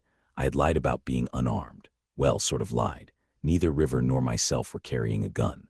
But when I reached into my bag, I also grabbed my revolver. I hid the gun in the waist of my pants after loading it, and then walked back to River with water bottles showing in my hand. While I handed River the water, I told her what I was planning. I was going to shoot our way out. These losers only had rifles that fired one shot at a time. I could take them out in 30 seconds. so we took nice long drinks of our water. Then River ducked behind a fallen tree and I pulled out my gun. At this point, I wasn't worried because I am a fairly decent shot. I started shooting, always moving so I wouldn't get shot. I ended up hitting all 9 people and thought that I killed them all. I was wrong. When I walked over to where I last saw River, I found out what everyone says was true. You didn't hear the shot that got you, but you did feel it. River screamed and I went down on my knees. I had been gut shot. To our surprise, Union soldiers ran up to see what was going on. As it turns out, the Union knew about the Confederates traveling up toward the river and they were sent to stop them. This was the good news. Some of the men knew me and called me by name, but I did not remember them. I asked for someone to make sure River was okay, and I found a log to lay myself on. I was gut shot, and this was not a good thing. Everyone stayed with me for a few hours and even tried to get me to let them carry me back to the Oliver house. River was with me and she tried to talk me into it as well. I turned down the offer to be taken back with them. It was false hope. In that time there was no fixing me. I was done. River did not want to accept this and pleaded with me. I instructed one of the men that they were to take River with them and make sure she got anything she needed. I said my goodbyes to the men and to River. She wanted to stay, but I wouldn't let her. She tried anyway. No one would leave. It was sort of nice that people were concerned and I would not have to die alone. I had been suffering through this shit for 9 hours. Someone gave me some whiskey, but it didn't help much and I just wanted it over with. I was finally going to die and it didn't look like I would be rescued by the aliens this time. That's what I get for thinking. When everyone was asleep and the fire was almost gone, there was this bright-ass flash of white light and I was on an alien ship. Questions were running rampant in my head and I was not happy. The aliens fixed me, damn it. The first thing I was able to get out of my mouth to the gray-ass drone bitches was, "Where is River?" Then they allowed her to walk in the room. Chapter 6. The room we were in was dimly lit and a metallic gray color. The room was empty other than the table I was on. It was quite warm, so much so that it seemed to zap our energy. It was also surprisingly quiet. There were 4 gray aliens in the room with me and River. They stood about 4 feet tall. River said under her breath, "Are we where I think we are?" Yes, I have been here a few times before, but this is the only room on the ship I ever remember being in. One of the aliens began to speak, but I could not tell which one it was. These guys spoke with their minds and not their mouths. I could only assume who I was speaking with because one genderless asshole walked towards me. "It is nice to be able to see you again, Tigger. We apologize for not getting you out of your unfortunate situation sooner. It took us a while to find you because you were slipping uncontrollably into timelines." I was surprised to discover River was able to hear this conversation. What was that snap I heard and felt in my head? Was it that priest's magic? Those were my first questions. "Are we done now? Can I go home?" "No, my friend, you had a small stroke. That is why you were having so much trouble focusing on anything. We have repaired your condition and you should be fine." These emotionless creatures made it so hard to read anything between the lines. It seemed pointless to try, but I tried anyway. River spoke up, "So what now?" "We have decided to place you back in 2005. Since you already know the outcome of things, this will give you an advantage and allow you to change things." River spoke again, "Why are you doing this for us? What is in it for you?" The honesty of these Greys was unbelievable. They would tell you anything and not lie at all. "What is in it for us, River, is that we get to study the effects of any changes that will occur from reliving things. We wish to find out if you will change the timeline at all inside the point in which you are placed and the people you know." "So Tigger is right. You are treating us like lab rats. I don't think I want to play." River was getting pissed and I didn't blame her. "I am afraid you do not have any choice in the matter. This conversation is over." The alien nodded his head at the other short fuckers. There was a bright flash of light and River and myself appeared on the bank of the Maumee River. It was summer in the year 2005. End reality 1. Ard. Ivor picked up a rock and skipped it across the water. "So, here we go again," comes out of her mouth. I remained silent. For about 10 minutes we said nothing to each other. We just stared across the river at the downtown area. Finally, River spoke up. "I don't know about you, but I'm not going through this shit again." Me neither. I don't care what them alien fucks try to do or have to say. I stood and searched for a cigar. Hey, let's go get some food and figure out some shit. River turned to me and said, fine. We walked over the Blue Bridge to the Oliver house for some good food. We were both starving, so we said nothing to each other at first. Then River broke the silence. So what? I said with my mouth half full. So what are we going to do? Are we just going to go through all of this crap again? 'Cause I, for one, am not happy with doing that. I put my food down. You know when I was really happy, River? She gave me a blank stare. The only time I was ever really happy was at the Commodore. Why don't we just go back there? We know what we did wrong and we just won't do that stupid shit again. River looked up at me and with a full mouth said, I'm in. What the fuck? It's not like there is anything here for us.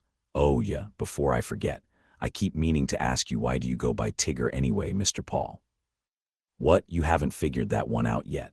Tiggers bounce, and with all the shit I have been through and keep bouncing back from, they call me Tigger. All she said was, okay, and started eating again. We finished lunch and then talked about how we were going to get back to 1959. Here is a mind fuck for you, and for us as well. When we stepped out of the restaurant, there was my bike in the parking lot. I knew it was my bike because back in the other timeline, I was nowhere near Toledo in the summer of 2005. How the hell did this get here? River asked, holding back a laugh. I haven't a clue and don't care. In truth, I was a bit puzzled too. Why do I feel like I am being led by the nose? I don't know, but I sort of get that feeling too. Then River jumped on the back of the bike. The first thing we did was ride over to the military surplus store. We picked up sleeping bags, a water distiller and other stuff we think we may need if we get stuck back in Civil War times again. My bike seemed to be fixed, but there was no gas in it, so we went to get it. I also picked up gas treatment so I wouldn't have to come back to this time to get it. At least that's what I was thinking anyway. The weird thing was, when we opened the bags on the bike to start putting all the crap in them, the one thing in them was my handgun. This didn't look right to us. Why would the aliens fix the bike and only leave the gun in it unless they wanted me to use it or see if I would? River wouldn't touch the thing. She hated guns. We went back to 1960. I know I said we were going to 59, but we changed our minds. We wanted to end up back at the Commodore just after we left to go to Collingwood so that we can change the outcome with Artemis and keep her from dying. But we wanted to get there after the men in black left. As it stood, I still could barely function over her death. What are we going to do when we show up? River had a pertinent question that I had forgotten to think about. Off the top of my head, we should be there to stop us from coming in the building, to tell them us what happened and send them off in another direction. It's an idea. What do you think? We had not even walked through the door of the hotel yet. We were still standing by my bike. Our conversation was cut short because Artemis ran up to greet us. Daddy, River, she gave us both a big hug. I scooped Artemis up off the ground, yelling, baby girl, and started crying. Daddy, what's wrong? Why are you crying? Nothing, sweet pea, nothing at all. I am just so happy to see you is all. I put her back down. We walked up to the restaurant where the doorman greeted us. He smiled and said nothing as we passed him. We found a place to sit and continued talking for a while. Artemis and River walked over to our rooms next door, but I remained seated. I was thinking about how I was going to treat Williams. You remember, the guy that I left Artemis with and he kicked her out of his house. After what happened, I had an extreme dislike for him. But since that incident had not happened, and wouldn't if I had anything to do about it, I could not take anything out on this guy since he had not done anything. I could only watch him and know better when it comes to allowing him to watch Artemis anymore. That goes double for the kid that lied on Artemis. I had just been sitting, having a few drinks and fighting myself over shit. I was both depressed and happy at the same time, and I didn't know what to do about it. I knew what was coming in 2 weeks and was hoping we could change the outcome. Then River and Artemis walked up on me. River sat on my lap, something she didn't normally do. Why are you still sitting here? I don't know, just haven't felt like moving, I guess. I'm hungry, Artemis said. Can we get something to eat? Yes, hun, I am too. River waved an employee over and asked if it would be too much trouble to find someone to take our order and that we would eat in the restaurant. For you guys, yes ma'am, I will do that for you. She took our order and we had a great dinner. After we were done with the food, I asked Artemis about the room that the kids go into. I told her I thought they used it as a fort or something. She denied it at first, until I pointed to the wall across the room from us and told her that it was right there. She admitted that there was a room, but she didn't know it was right there. I made her promise to never go back there ever again. She reluctantly agreed and asked why. I told her, just because I said so. We spent the rest of the night listening to the act on stage. Chapter 7. It had been about 2 weeks and things were going rather smoothly. That is, until the day me and River had been worried about. We finished our music set early and River headed over to what was now our room because we were living together. She wanted to make sure Artemis was there. We had made it clear that she was not to leave the room on this night for any reason. I follow her outside so I can catch us returning from that oh-so-fun last reality. When they pull up to the hotel, they are both looking at me like, what the fuck? I could see this was going to be interesting. I played it out at the start like that Doctor Who episode. We both did. I walked over to them as they stopped their bike, and my other self got off the bike. What? I yelled, what? Wait, doctor, what? No way, what? That means, wait, what? The other River almost fell off the bike. She was laughing so hard. She pulled it together enough to slap the other me upside the head. Get a grip, this was me if you lost track in all that craziness. I don't have time to explain. I pulled this out of my ass. I need to go through our childhood timeline and tell Cindy that it never happened and why. Or tell her that he, us, as a kid is not you or whatever the fuck. We have to clear this all up. He got back on his bike and said, "Will do." Just then River ran across the street and took me by the arm.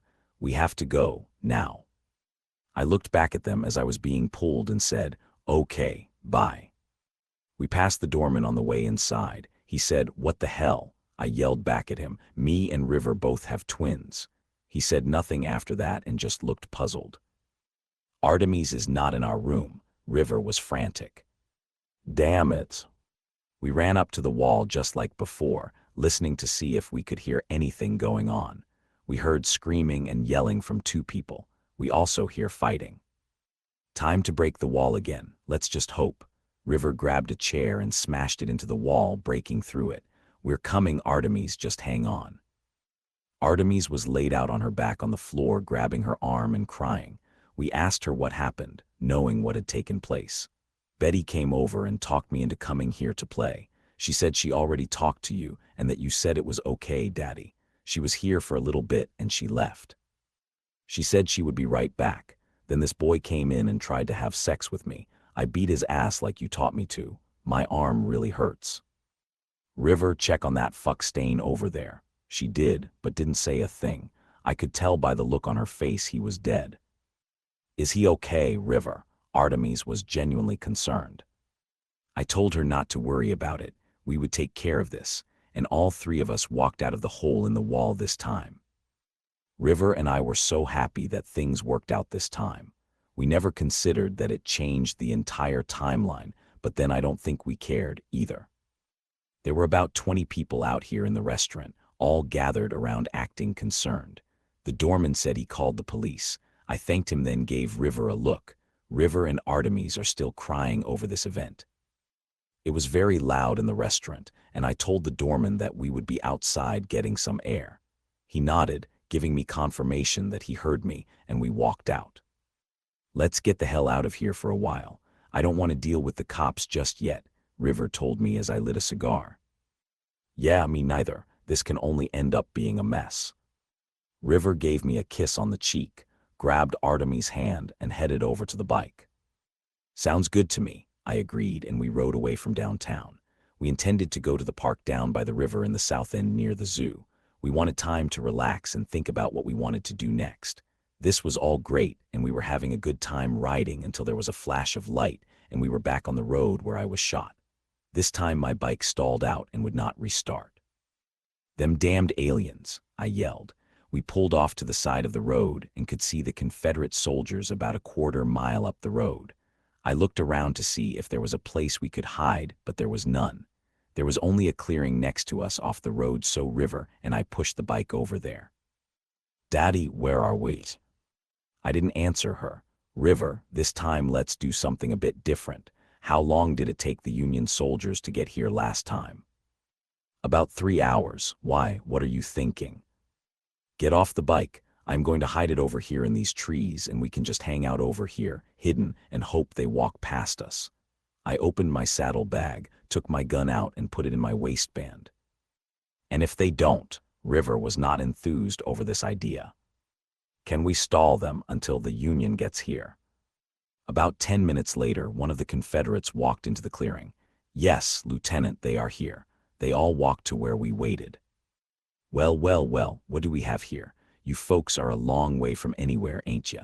Sit down, boys. I think I'm going to have a talk with our new friends here. What kind of uniform are these men wearing, Daddy? Artemis just had to say something. These are soldiers, honey, and those are Confederate uniforms. You know who the Confederates are, honey. You read about them in school. I was a bit condescending when I said this to her. Artemis knew better than to speak again, so she stayed silent the rest of the time. River spoke, and I could hear a devious tone in her voice as she said, "How can we help you, boys? You seem to be far away from home yourselves." One of the men found my bike. "Sir, I found it. It's over here. I have never seen anything like it." "Let me see." The lieutenant walked over and took a long look at it. He then looked back at me. "Just what in all that is holy is this?" "That, sir, is my TARDIS." I got a big shit-eating grin, wondering if a TV show will get us out of this. "Your what? What, pray tell, is that?" I walked over to the man. "My TARDIS." "What is that?" "Oh, please forgive me. I suppose I do need to explain." I reached past him into one of the bags and pulled out some water. "Water, sir." He says, "No, TARDIS, time and relative dimensions in space, is what it stands for." The guy was looking at me with great interest. "You, sir, are looking at a genuine time machine." "No, you must be joking." I had just found my stall tactic. This should be fun. We are time travelers who are lost. Please forgive my language, ma'am. That has to be the most asinine thing I have ever heard in my entire life. The lieutenant was giving me a stern look. "Now hang on, sir, and let me try to explain everything before you dismiss what I say." I glanced at River. She was hanging on every word I said. I think she thought this was funny or something. I opened the bags of the bike and started pulling stuff out to show the man, like a flashlight and a lighter to start. "Have you ever seen anything like this?" I handed them to him. "I should say not." "How about this?" I pulled out my cell phone and powered it up. Then I turned on a movie I had saved on the phone. "What is this called?" he asks. "That, sir, is what is called a video." "Very interesting." The guy took a seat next to the bike. His men were wondering what had gotten into their lieutenant. He called his sergeant over to watch the video. "Holy Mother Mary," was all that came out of the sergeant's mouth. I kept these guys distracted for a few hours. Then I started to run out of things to say. So River came up with the idea of telling stories, and that seemed to work for a while. By this time, we were all sitting around in a circle with a fire going in the center. It was probably afternoon, but I couldn't trust the clock on my phone. Finally, the lieutenant took to his feet. "Well, all this is very interesting, and I must say, Doctor, that you tell a good story or two. However, this is what is going to happen. We are going to take your TARDIS in the name of the Confederacy, of course, and we are going to shoot you, here where you sit." Things suddenly got very intense. "I don't think you are going to shoot anyone." The voice came from the road. No one had noticed the Union soldiers walking up on us. I took a deep breath of relief. The Confederates turned around to see who spoke, then they all put their hands up. The lieutenant of the Union Army walked up. "It would seem as though you got yourself in a bit of a pickle, Doctor." He declared that the Confederate soldiers were under arrest in the name of the Union. "Is there anything we can do for you, my friend?" "Lieutenant Stanford Smith, my old friend. How the hell are you, sir?" I stand up to greet him. "I am well, Doctor. It is a surprise to see you here. And who are these two fine ladies with you?" I motioned them both to get up. "This is my daughter Artemis. She is standing in front of me. This is River Song." River greeted him, so Stanford continued. "I have heard so much about you, Miss River. It is good to finally meet you. She smiles, all good, I should hope. Yes, ma'am, my friend was cut short in his conversation by the sound of a gunshot. Artemis screams and so does River. River thinks Artemis has been shot and so does Stanford because there is blood all over her back. This is not like last time. Nope guys, it's me that got hit. I leaned over and hit the ground. River screamed, no, not again. She dropped to her knees beside me and so did Artemis. Daddy, are you okay? I never felt pain like this in my life. The musket ball bounced off my bottom rib and ripped through my guts, hitting my pelvic bone. Holy shit, does this hurt? Anyone got some whiskey? A soldier said he did, and River got up long enough to retrieve it from him. It's okay, Tigger, it's going to be okay. We will get through this. River did not realize this time how bad it was. Artemis couldn't say much because she was crying her eyes out. About this time, one of the soldiers walked the guy that shot me over. This is the man that did it, doctor. Stanford cut him off. Do you want me to shoot him for you, doctor? I was chugging whiskey like I never had to kill the pain, but it wasn't helping any. No, let me. I reach around my waist and pull out my gun. Mister, I didn't mean to shoot you. I was aiming for the lieutenant. Like it fucking matters. I should just drop you now. Artemis was crying uncontrollably but managed to speak. No, Daddy. He said he didn't mean to. I handed the gun to River and told Stanford to do what he wanted to with him, just not in front of Artemis. I was bleeding out bad, and it finally occurred to River that I was not going to get out of this one. Just hang in there, sweetie. Them damn aliens may just help us out again. I started coughing up blood. I don't think they are coming. Daddy, I don't want you to die. He's not going to die, is he, River? All River could say was, I don't know, honey. We did not notice that Stanford and a few of the other men walked the idiot out to the road and away from us, but we did hear the gunshot. Did they just kill that man, River? Yes, Artemis. Then Art cried even harder. I feel my time coming fast, Artemis. Yes, Daddy. I need you to do something for me. I need you to take care of River for me. Okay, Daddy. Artemis, I love you so damn much. I love River too, but you mean more to me than life itself. I love you too, Daddy, Daddy, Daddy. Artemis was now frantic, crying and shaking me. No, Daddy, no, please don't go. I was gone. River insisted that Stanford and his men give me a burial. Everyone spent the night in the spot we were in, and the next morning they did what River asked. River had a few men help her get my bike back onto the road, and she said her thank yous and goodbyes. Then Art and River rode off. Stanford and his men watched them ride into the distance and disappear. Artemis and River made it back to 1950. River ended up with this rich guy who was in the oil business and lived in New York City, though she did not marry him. He had no one to leave his money to, and since River did not care a thing about money, he left it all to her. She did rather well in the oil business. When she died at 51 in 1966, Artemis inherited a rather large sum of money from her. She did get married, but her husband could not have children, so they adopted a few kids. Artemis returned to the Commodore in 1969, when the Commodore Perry Hotel closed its doors and became the Commodore Perry Apartments. She went back to relive the good times with me and River, I suppose. She died in her sleep at 103 and was buried in Forest Cemetery. But the story does not end there. I will tell you more at the end of this story. End reality 2. I find myself in a room that is all white. It is a round room, or I should say, the wall surrounding the outside of the room is a circle with no exit or windows. There is a white desk in the center of the room and a few chairs around, here and there. I have been here before. The last time I went through all the crap I did and got into shit. I don't want to be here, but this is not my choice. This is the afterlife. A woman appears before me on the other side of the desk. Then Erin, my mother, appears and we all sit down. Beverly, the woman sitting across from me, speaks. Well, I think we all know why we are here.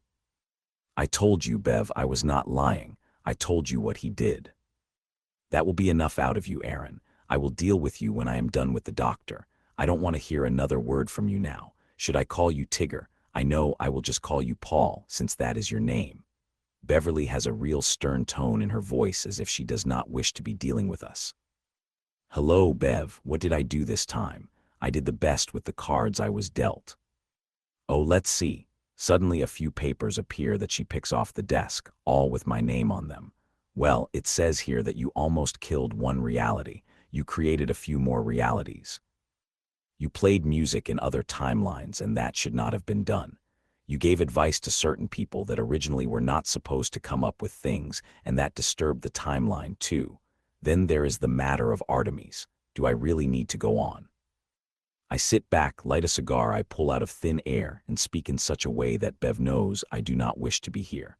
In my defense, ma'am, them damn aliens had a lot to do with everything. Myself and River were thrown into places we did not belong a lot of the time. Leave it to you to try and use that. Yo, we know about the Greys, we just don't know how to deal with them yet, but do go on, this should be interesting. Bev is now leaning on the desk with her chin in her hand, listening intently. I move towards her as well. Artemis died from CV, so we didn't think there would be any harm done to the timeline if we went and got her. You got her too soon. Had you waited until just before she was sick, then everything would be good, but you didn't. That created a new timeline. Would you please get rid of that damn cigar? Beverly requesting me to get rid of the cigar is more of an order than an option, so I do just that. Go on. How can you make me responsible for changing the timeline when we were plopped in 1863 more than once against our will? We did our best not to affect anything, but shit happens.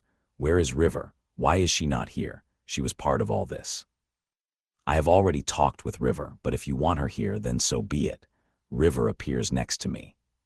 She says, hello, sweetie, like always.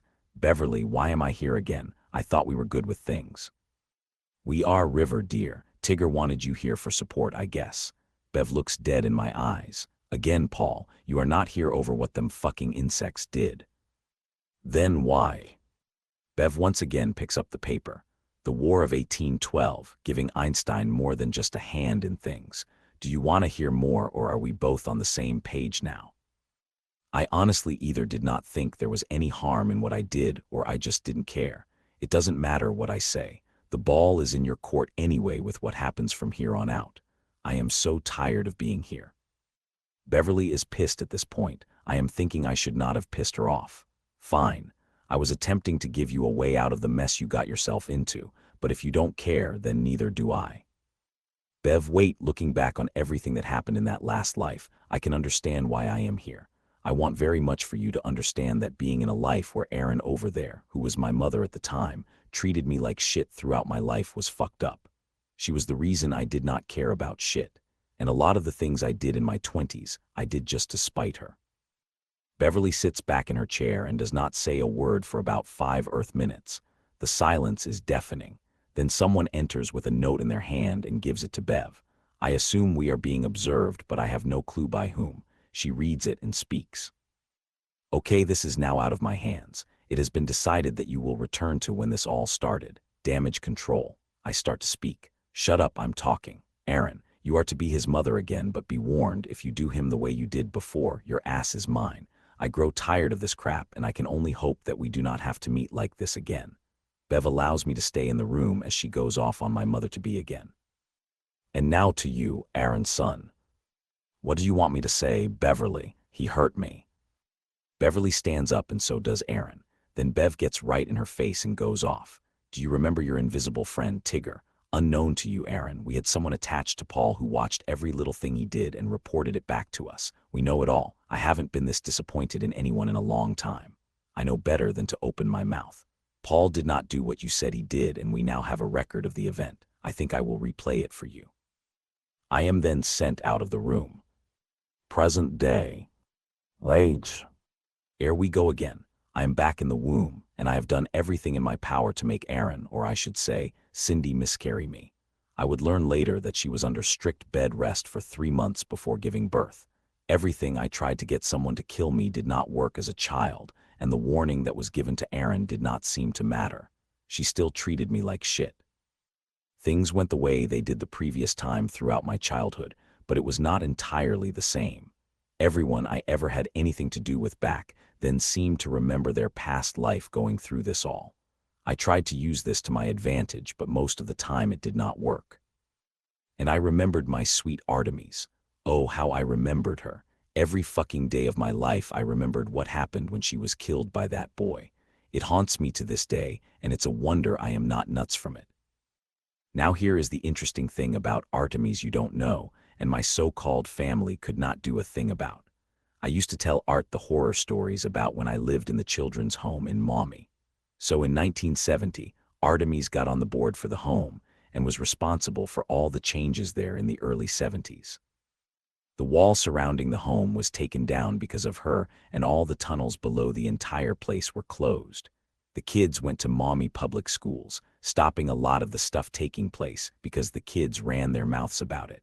Like the molestation going on there, though no one was fired over anything. They were put in positions where they could no longer be in direct contact with the children. However, rumors went around about the bones surrounding the old intake building that was also a hospital.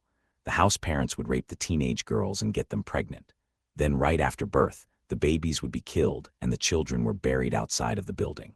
This was confirmed, sort of, when they redeveloped the land a few years ago and dug up all the bodies. The news never did say why the bodies were there, but all the kids that were there remembered. The tunnels were closed until I came around and opened them back up. We found a doctor's office down there with a dentist's chair in it. That place was very creepy, and no one went in there except on a dare. When I was 16, I was in the main building where all the offices were, and where the kids would get their supervised visitation with their families. Artemis decided to look me up, and things forever changed. She helped me fill in the blanks on a lot of things. I also kept my mouth shut and told no one about this because I knew that somehow my mother would fuck things up for me again. I would not see Art again for a long time after that day. Now back to what I was talking about. This puts a big twist in things that I am about to mention, and to this day I do not understand it. This is the part that I think about every day, even though I know how events played out. In my 20s, Ohio Bell was on the ground floor of the Commodore. You could pay your phone bill there, get new phone service, or get a new phone. I walked in one day in the winter time to get out of the cold. Never before had I been in the building in this timeline. As I went to walk past the stairs going up to the closed second-floor restaurant, I was stopped by Artemis, a full-body apparition of her. She asked me if I had seen her daddy. I get a big old smile on my face. "Have I seen your daddy?" "Artemis, I am your daddy." We went back and forth in conversation for a few minutes before she ran back up through the block stairway and disappeared. She did not believe me. I have never forgotten this day and have it burned into my head. Also in my 20s, I was walking past Collingwood, which in this time is called the Collingwood Art Center. As I walk past, I see a kid climbing on the roof on the front of the building. I thought there were still nuns that lived there since it was owned by the Catholic Church at this time, so I told him to get down before he got hurt. "I told you that you were not coming back for us," the kid said to me. "Matthew, I remember you now. Yeah, I am sorry about that, I died." "I don't care, you lied to us." Then the girl that used to sneak them all food comes halfway out of one of the windows. "Matthew, get inside before someone sees you." "Oh, hi, doctor." "Hi," I said, and they both went back inside. I then walked to the front door and banged on it till a nun came and opened the door. "Hi, doctor, it has been a long time. Nice to see you." I then told her about the kids. She said there were no children there, then goodbye and closed the door. When I got to my friend's house down the street, he told me that there hadn't been any nuns living there in at least 10 years. This has never left my head either, and sort of fucked me up too for a while. The last thing about Art 1 I'm going to mention here is when I was like 35, I finally had the balls to show up on Artemis' doorstep. I was with River for this. She lived in one of them big mansions along the Maumee River, and I rode up on my Yamaha. She and her family came out to greet me and River. Everyone was so nice to us. They invited us into their home, and we all spent hours and hours talking. I think that the family was grateful to finally meet the woman who finished raising Artemis. I was not so sure they were happy about my presence. I never went back. This ended up to me too much of a mind fuck, but River did several times and went to Art's funeral as well. I did not go. I thought it was best, since I was never a part of Artemis' life, that I should just stay away. I wish I had gone now though. On with the story. Now I'm going to jump up a bit since there is no reason to go all through my timeline again. Like I said, things are not exactly the same as before. For one, I lived with River in the 90s and we were not lovers this time. We did the cult movie thing again, but this time it was in the late 90s and not at the same time as when I was to be with Lynn. River and I talked about the previous life several times and she said she was not doing that again. She could not take the pain involved in that life. A lot of events did not correspond with one another anymore. 9/11, both towers came down this time instead of one. Oh, they made more than 3 Star Wars movies this time. The school shootings happened one after another in the past timeline, and this time were spread over years. This makes it hard to predict things and work around them. Something else different this time, I became one of the first pioneers in internet radio. I was still into the occult, but not in a coven this time. I was too sick of life and more of a recluse, or a hermit. I didn't like to be around people and stayed to myself, mostly because I know how devious people are and I want nothing to do with them. Let's skip ahead to my time with Lynn. This time we live together. We have been together now for over 15 years, and things are not the same this time, either. My sister has never shown up and I haven't killed anyone, which was the whole reason I left this time in the first place. Artemis is back in my life, however, and my entire existence now is for her. Life has no other point to it anymore. I'm hoping that things are different enough now, though, that things do not end the same way as before. COVID-19 is here in the timeline yet again. Artemis is almost at that age where she and everyone else die from CV or the vaccine. Oh, and that is different too. In the past timeline, there was only one vaccine, and now they say they have a few. So I live through life day by day, using my magic to try to keep everything going smoothly. For a few years, I did a paranormal podcast. Once a year, an event is held in September. A lot of ghost hunters attend to give speeches to people about hauntings and so forth. Ghost hunts are offered there as well, since the building is said to be the most haunted building in Toledo. I have gone there with the hope that I might see the children again, but the experience with them has never occurred again. This time I officiated both Lynn's sons and daughters' weddings. Lynn's daughter is not with the guy she was before when the COVID-19 shit happened. In fact, Lynn's daughter's stepchildren are the reincarnations of the kids me and River would talk to at Collingwood. Figure that one out. One more thing about Artemis. Even though she is with me again in this life, the past life still haunts me to no end. It is something I have to get over, I suppose. But I still throw it around in my head that if something ever happens to Art, I will go back to 1960 and get her back. Now back to the present where myself, Will and River are sitting around the fire pit. It's now dark and the fire makes everything around it look cool and eerie. I take a seat and relax a bit. Then River breaks her silence and speaks. You know, Tigger, you forgot to mention that our Artemis is the reason you kept getting your bike back. Yeah, I didn't think that was important, but okay. She always did keep an eye on me throughout the years, and I knew it. You know, she really did miss you a lot, always talked about you when I was around. I know she missed you, but she did understand why you stayed away. River gets up and grabs the last of the scotch, taking a big swig. Now I remember why I hate this shit, she says while coughing her ass off, and I start to laugh. Any questions, Will? He just sits there, silent for about another 10 minutes before he finally replies. Your mother only told me a small part of this story, and I still find it hard to believe. Since I have now heard a lot of this stuff from several people, I suppose it can be true. Thank you for accepting me here tonight and telling me all of this. You are most welcome. About this time, several people start to find their way to the fire pit. I was not aware that River had asked people to stay away until I was done. They instead filled their time by playing a board game until I was finished. I now take a break from my storytelling for a few minutes to welcome everyone to the fire pit. As people gather around the area, I tell them that I am in the middle of something, but things will free up soon enough so that everyone can do what they want and talk about whatever. Since this next part of the story just happened, no one has heard this part of the tale till now, so this could get interesting. William, I am going to ask you to stick around just a bit longer if you would. I am not done here yet, and since no one has heard this until now, except River, this could get interesting. Okay, Tigger, I can do that, I have all night, Will says before asking someone for a beer.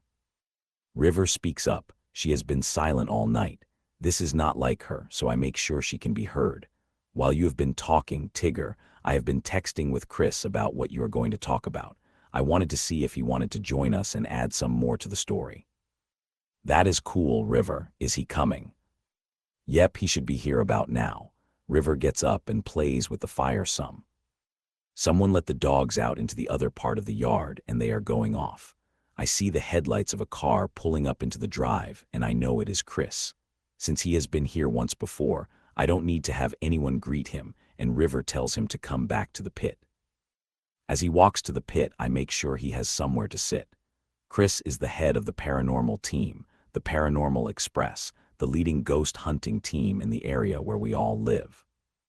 I introduce Chris to everyone and give him a beer. Thank you, Tigger. You have quite a crowd here tonight. I thought you wanted to keep this all quiet. We are all family here tonight, so it is okay, I think, and most know the story except this part of it. I am glad you are here. This guy over here is my stepdad. He just heard the entire story tonight. He is a non-believer as well, so let's see if we can change that. Chris repositions himself on the big tree stump he is sitting on, then speaks. Okay, so who is going to tell this? I am, but feel free to jump in when you have stuff to add. Will do. As you all know, after years of trying to get Chris here to get me back into the Commodore Perry, he finally agreed to it. He did not want to believe that me and River knew who the ghost girl was, but I think he does now. Don't you, Chris? Oh, and just why did you finally give in? I never did ask you that. While I was with the owners of the building, I mentioned the doctor and their eyes lit up. It was unbelievable. They said you are who you say you are and that I should take you in the building. Did they? Good to know someone remembers. It seemed as though everyone forgot. Okay, anyway, I begin. Not one person on the team believed a single word of what I had told them. I think they did this just to humor me. Chris speaks up and agrees. As we were in the side street between the Secker Hotel and the Commodore, I heard, and I have always heard this when I walk by the place. I heard Daddy. Only one word, but I heard it. So I and Chris pulled our phones out and began recording so we could see if we could pick this up as an EVP, since no one else heard this but me. Surprisingly, we got our first EVP, but the team dismissed it as an EVP because it was outside. That was fine. I could accept this. The team has to have standards so they can stay credible. So we all headed through the front door of the building and were greeted by security. They have their office in the center of the building, past the blocked-off stairs to the restaurant. This is where I asked them to set up as a home base for the hunt tonight. I thought this was the best place because it would not bother any of the residents and because it would put some traffic downstairs. The ghost showed up when there were people around, or so it was said. After the security guard told us what we were and were not allowed to do, we started to set up and got ready to go upstairs to the restaurant. Kathy and River were at the entrance talking. Then they heard someone say, "Have you seen my daddy?" The girls were both idly looking around but spun around when they heard this. The girls then got all excited. To their amazement, there was a girl, looking to be a young teenager, sitting on the steps of the restaurant.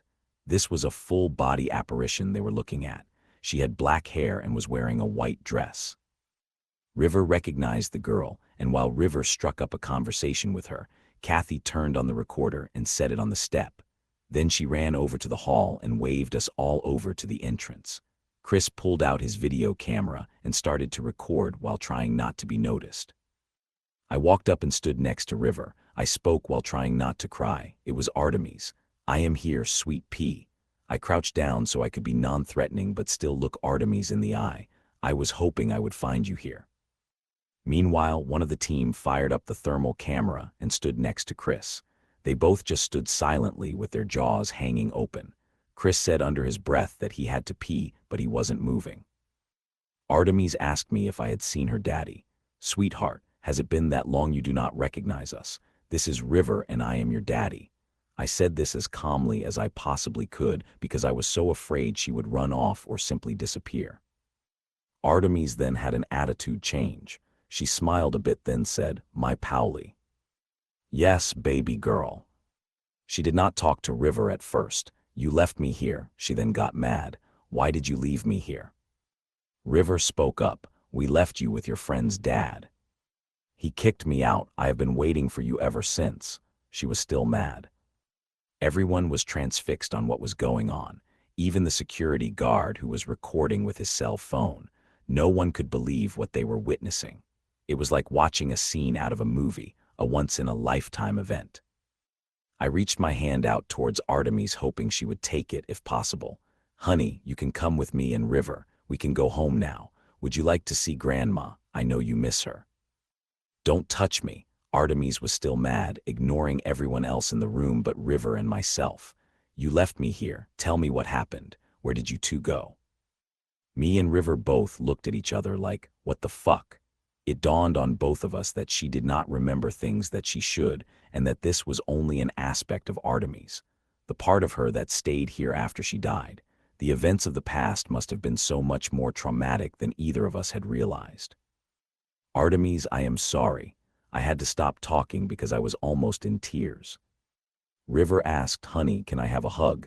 I missed the shit out of you." Artemis stood up and began to come the rest of the way down the stairs to give River a hug. As they began to touch, Artemis disappeared and we both broke down in tears. Well, it was more like sobbing. Through my crying, I heard someone say, "Did you guys get that? This is unbelievable." I heard Chris say he did not get much because his batteries kept dying, and the security guy said his phone died. A few minutes later, we all agreed it was time to go, so we packed up and left the building. The team was all amped up and excited. For them, I think it was confirmation of the existence of the other side. For me and River, it was another reason to live with guilt over past life events. As me and River got on my bike to come here to the house, I heard, "Daddy," again. Only River heard it this time, too. I fired up the bike as fast as I could so that the sound of the pipes would drown out Artemis because I couldn't take any more.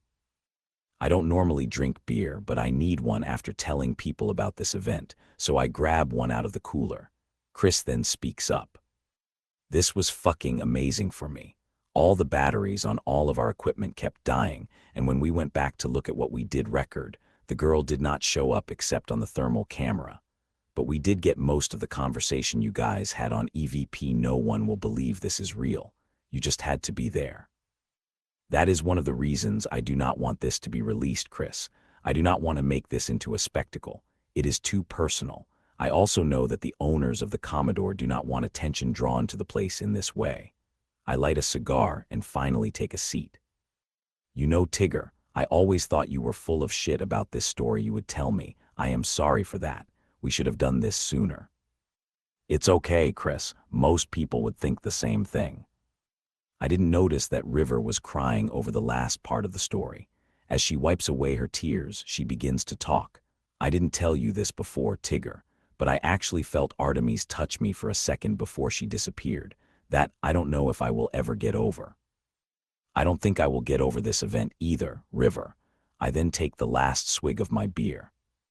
Now some interesting facts about the buildings I have talked about in this story that you can look up online. The Commodore Perry, a memorable part of the Toledo skyline that has earned its spot in the pantheon of Northwest Ohio folklore. Built in 1927, this historic 19-story high-rise was, at one time, the center of luxury and glamour. The Commodore Perry Hotel is known for its lavish style and was host to many celebrities over the course of its history: Harry Truman, Bob Hope, Elvis Presley, Jimmy Stewart, and other notables. Changing times and economic realities led to a reimagining of the hotel, and in 1968, it reopened as the Commodore Perry Motor Inn and operated until 1980, then became the Commodore Perry Apartments. These days, the Commodore Perry building is a luxury apartment home community with stunning views of the downtown Toledo area. The elegant style and the craftsmanship of its early days when it was a hotel have been restored and preserved for today's generation. A few other things have remained as well. As the story goes, above the apartment areas in the building, there is an old, unused dance room and restaurant. It has been claimed that the ghost of a young girl wearing a white dress has been seen in these areas, as well as wandering the upper floors, or she sits at the bottom of the restaurant stairs. Many have claimed to have seen her sitting on the steps leading to the bar area in the restaurant. Inside this bar area is also an old piano that some claim to have heard playing all by itself. The Oliver House. On a haunted note, the Oliver House served as a medical center for the wounded during the Spanish-American War and this historic hotel has a haunted reputation. Numerous apparitions have appeared to guests and diners over the years. The most common is that of a soldier who has come to be known as the captain. He is said to show up most frequently dressed in full uniform. Paranormal investigations and strange sightings are common here. There are also rumors that Lincoln stayed there overnight. The Collingwood Arts Center. The Collingwood Arts Center is a former convent for the Ursuline Order of the Sacred Heart and later housed the Mary Mance College and St. Ursula Academy. It is a registered historical site. Since 1985, the Collingwood Arts Center has provided an outlet for creative involvement for the community while preserving an historic space. The structure was completed and ready for occupancy on September 6, 1905.